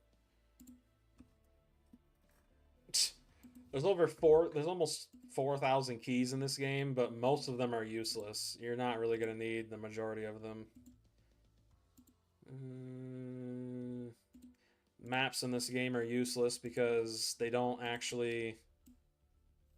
All they do is they show you a rough layout of the area you're in, but they don't actually show you any landmarks. So it's kind of like, what's the point? What was I gonna do? Yeah, sell this.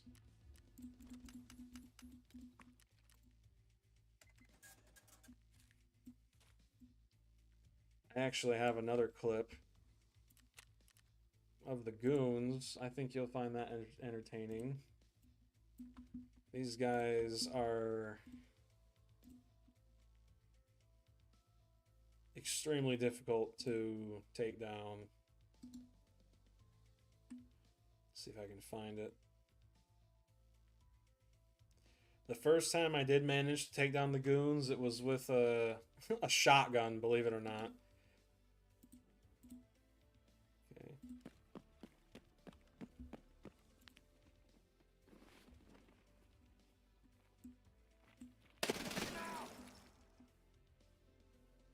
Okay. I'm using an Uzi here because I never even intended on... Oh, absolutely. Absolutely.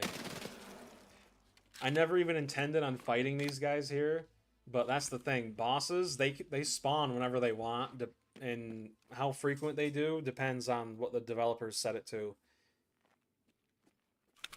I was doing a quest with a sniper rifle, and I brought this Uzi for backup just in case things got foobar. But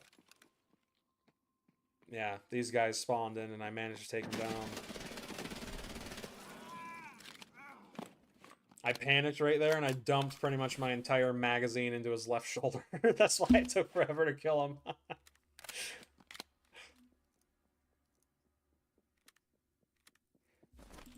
But watch how fast the time to kill in this game is, because I hesitated for 1 second in what you're about to see, and watch how quick I almost died. He almost blew my arm off, and shrapnel from the bullets traveled into my chest. He almost killed me in about 2 seconds.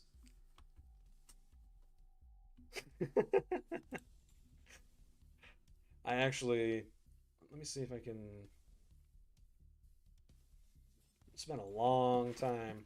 Oh yeah, right here. This is Sturman. Watch how easy he is to kill. Like, he's such a pushover. Look at this guy. That's him right there. And the only reason I brought a bolt-action sniper is because this was during an event where he had a 100% spawn chance. So, you know, watch this. He sees me right here. The reason he ran to cover is because he's programmed to.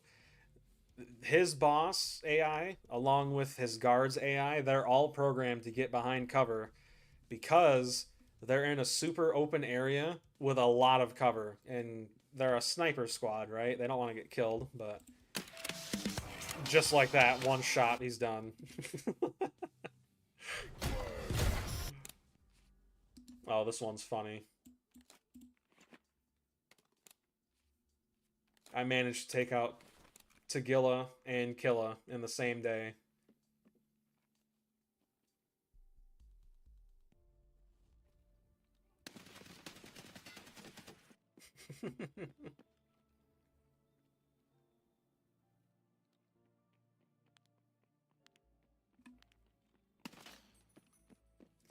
See what I mean, though? Killa, he is programmed to just basically run around the entire map because he was an athlete before the war. He is horrifying to go against because he wears a face shield, just like his brother. Look at that. I don't know if you saw that at the very end. Right here. He blew off my leg. And when that happens, you have to have a surgery kit on you.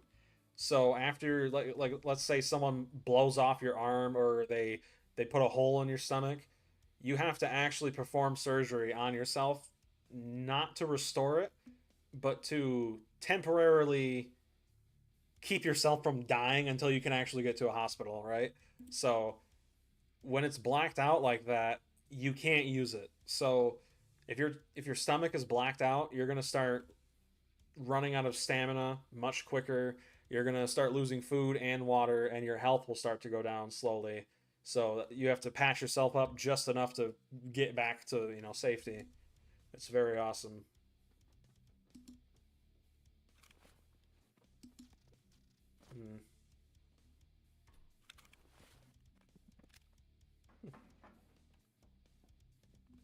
So this train car, it's a part of a section of the map. This map is called Woods. I mean, you can see why, but this is meant to be a last resort exit just in case you can't find a map to get out. If both of your legs are blown off, you have two options. You can either prone to the ground and just pray to God that no one bum rushes you and murders you, or you can pop a painkiller and run away, but every time you run, every time one of your feet hits the ground, you take damage, and you run the risk of, causing extra fractures and bleeds. So that's why when most people, like right here, what I'm doing, Vaseline is considered a painkiller in this game. Your guess is as good as mine as to why, but most people will use a painkiller before they get into a fight, just so that way if someone blows their arm off or if they blow their leg off, you can still run away. But if you get both of your legs blown off and you don't have a painkiller, then you'll have to literally hobble away, and you're basically forced to move at a super, super, super, super slow walk.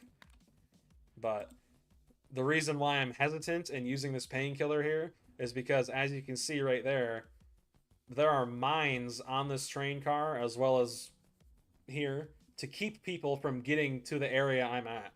And you can pay a driver to take you here in game, but when you do get here, it's really 50-50 on whether or not you can find a secret map to get out safely. And what I'm about to do is extremely dangerous because there are mines hidden among the trash on each side of this train, even up here, which is stupid because if there were in real life, you'd be able to see them. But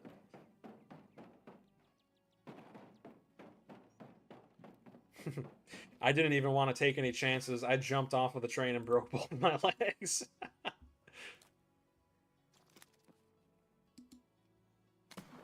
Yeah, this is stupid. There are flare extracts you can use, and they don't always work. You can see I shot a flare there, and I'm still being shot at, and I got killed. Yeah.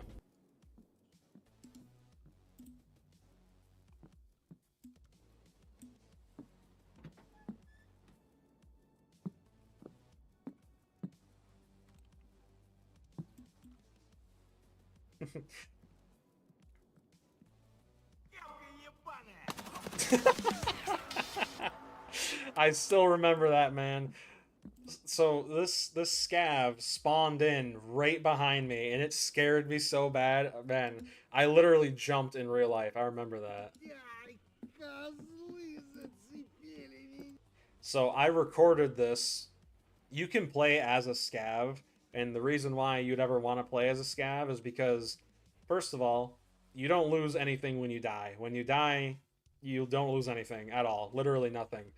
And the second reason is to, like, let's say you're broke.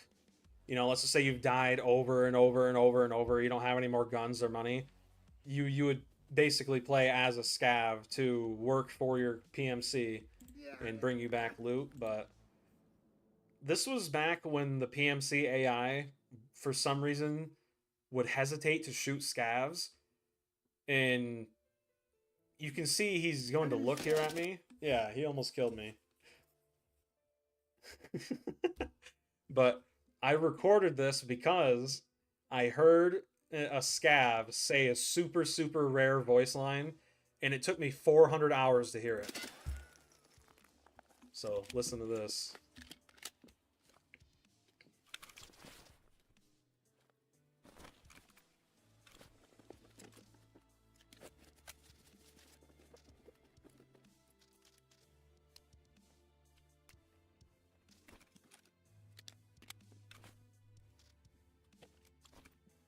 Ну чё ж, кура цела уже неплохо, а? I did a voice line to make sure that the guy coming up to me wasn't a PMC or some other rival faction, because the AI didn't used to always do this, but nowadays when you insult an AI when you're in the middle of a fight, or if you basically just say a random quip, they'll almost always respond, so that way you can know whether or not you're safe.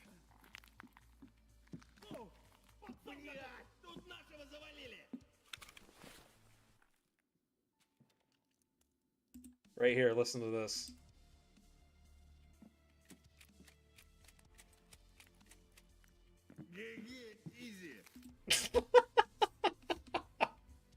He literally said GG easy to a PMC that he didn't even kill. Like, the disrespect, man. It's so funny.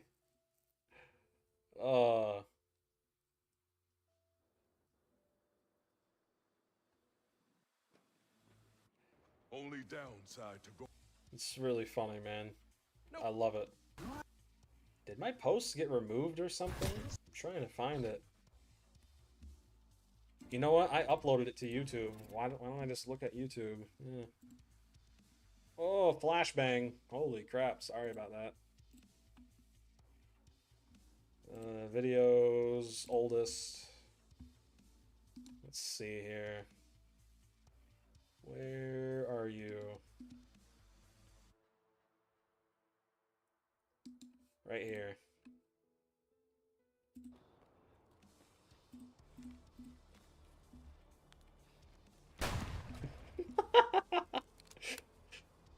I managed to kill the goons with nothing but a measly shotgun. And keep in mind, I don't have any head protection. I have a crappy ballistic face shield, but I'm doing a quest that requires me to wear a Ushanka hat and a vest with no armor on my head or my chest, or my rig anyway.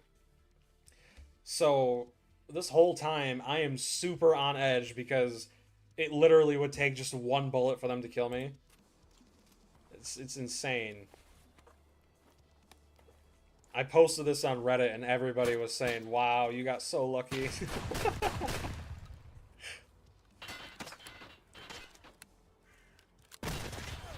But you see, those grenades, they're being thrown by Big Pipe. He's the demolitions guy of the group.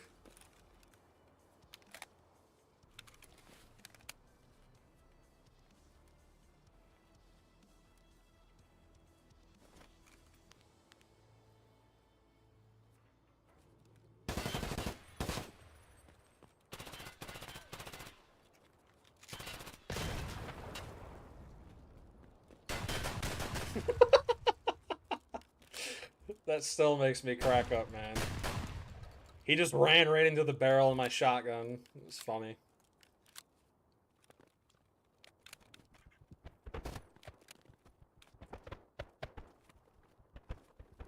I sped this part up because looting in this game takes a long time. It can take anywhere from 10 to 15 minutes.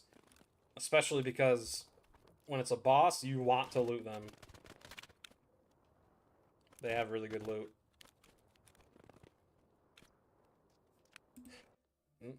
Let me... Yeah, see right here? I got shot by 2 scavs and they blew off both of my arms.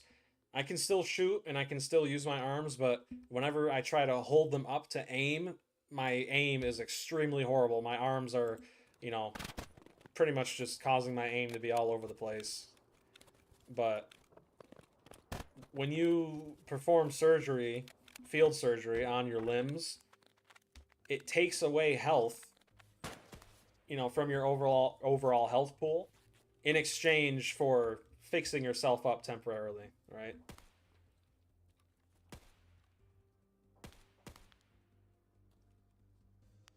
See if I can just skip this.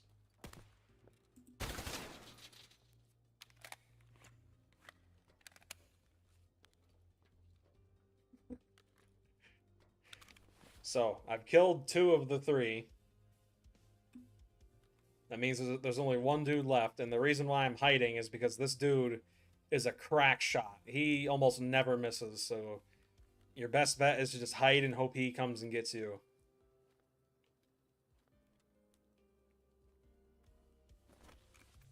I hear him. He's breathing heavy because he just got done running. I freak out, run out of ammo, switch to my shotgun, and then blast him like 6 times. Oh, man. Those were the days, man. That's back when I was still pretty new to the game, and I didn't really know everything, but, man, just watching that, those were some good times. It's funny. Ran out of ammo, I'm like, oh! I remember my Call of Duty training. Switching to a sidearm is always faster than reloading. It was funny. But yeah, this whole area is your hideout, and you can upgrade it over the span of your time playing the game. This game is very deep. Very, very deep.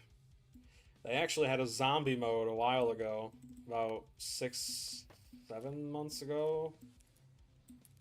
And it sounds good on paper, but some of the zombies had guns. And because they had guns, they would sometimes shoot you from far away. And, you know, since I just showed you how quick you can die in this game, that became a bit of a problem. They actually had to end up nerfing them because they were literally... You would get in a fight with like 30 different zombies, and then out of nowhere, just boop, you're dead because one zombie decided, yeah, I'm gonna shoot him in the head. Let's see if this key is useful. Nope. How much does it go for? Yeah, 50k. How much you want? 53? Deal.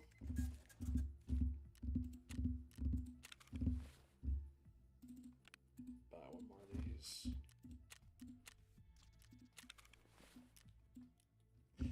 But yeah, I think I'm gonna hop off now. It's man, I always try to aim for 3 hours, but I tend to go over.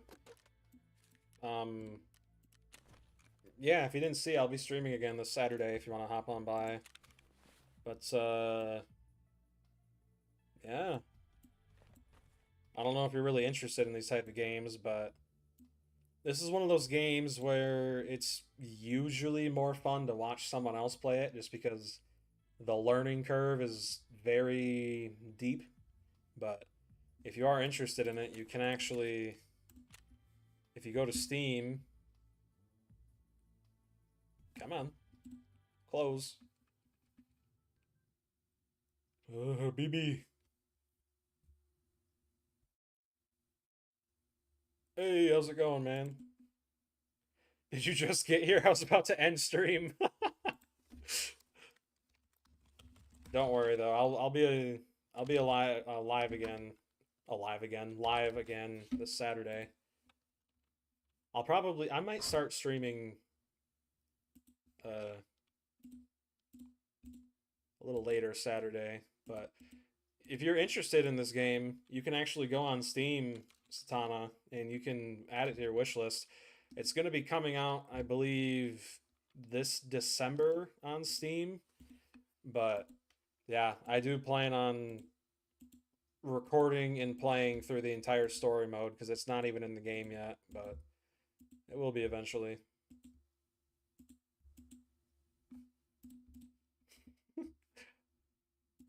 Yeah, I'm sorry I've got to end the stream right as you got here, but regardless, I hope you guys have a good one. Man, I still can't believe I got to 200 subs. That is way more than I ever expected. Download? Oh no, that's the thing. The game isn't even out yet on Steam. If you want to play the game, you have to go to their website and buy the game from its own, I don't know, developer's website, I guess. That's the best way to put it. But I just own the standard edition. There are a few different editions, but let's see. I forget where you have to go to buy it. This is, yeah, right here. Additions and upgrades.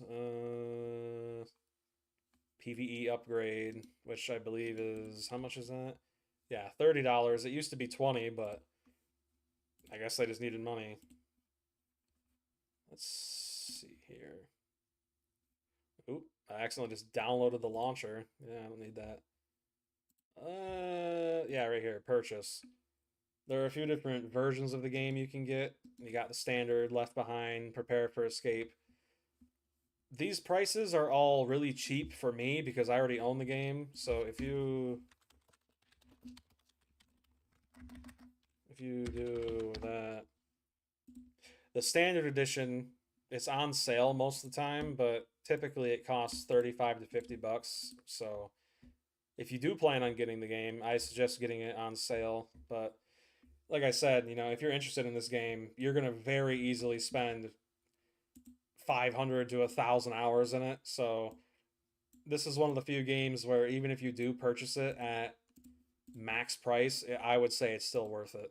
That's just how good it is. But yeah, I hope you guys have a good one. Thanks for showing up again. I really appreciate it. 200 subs. That's crazy.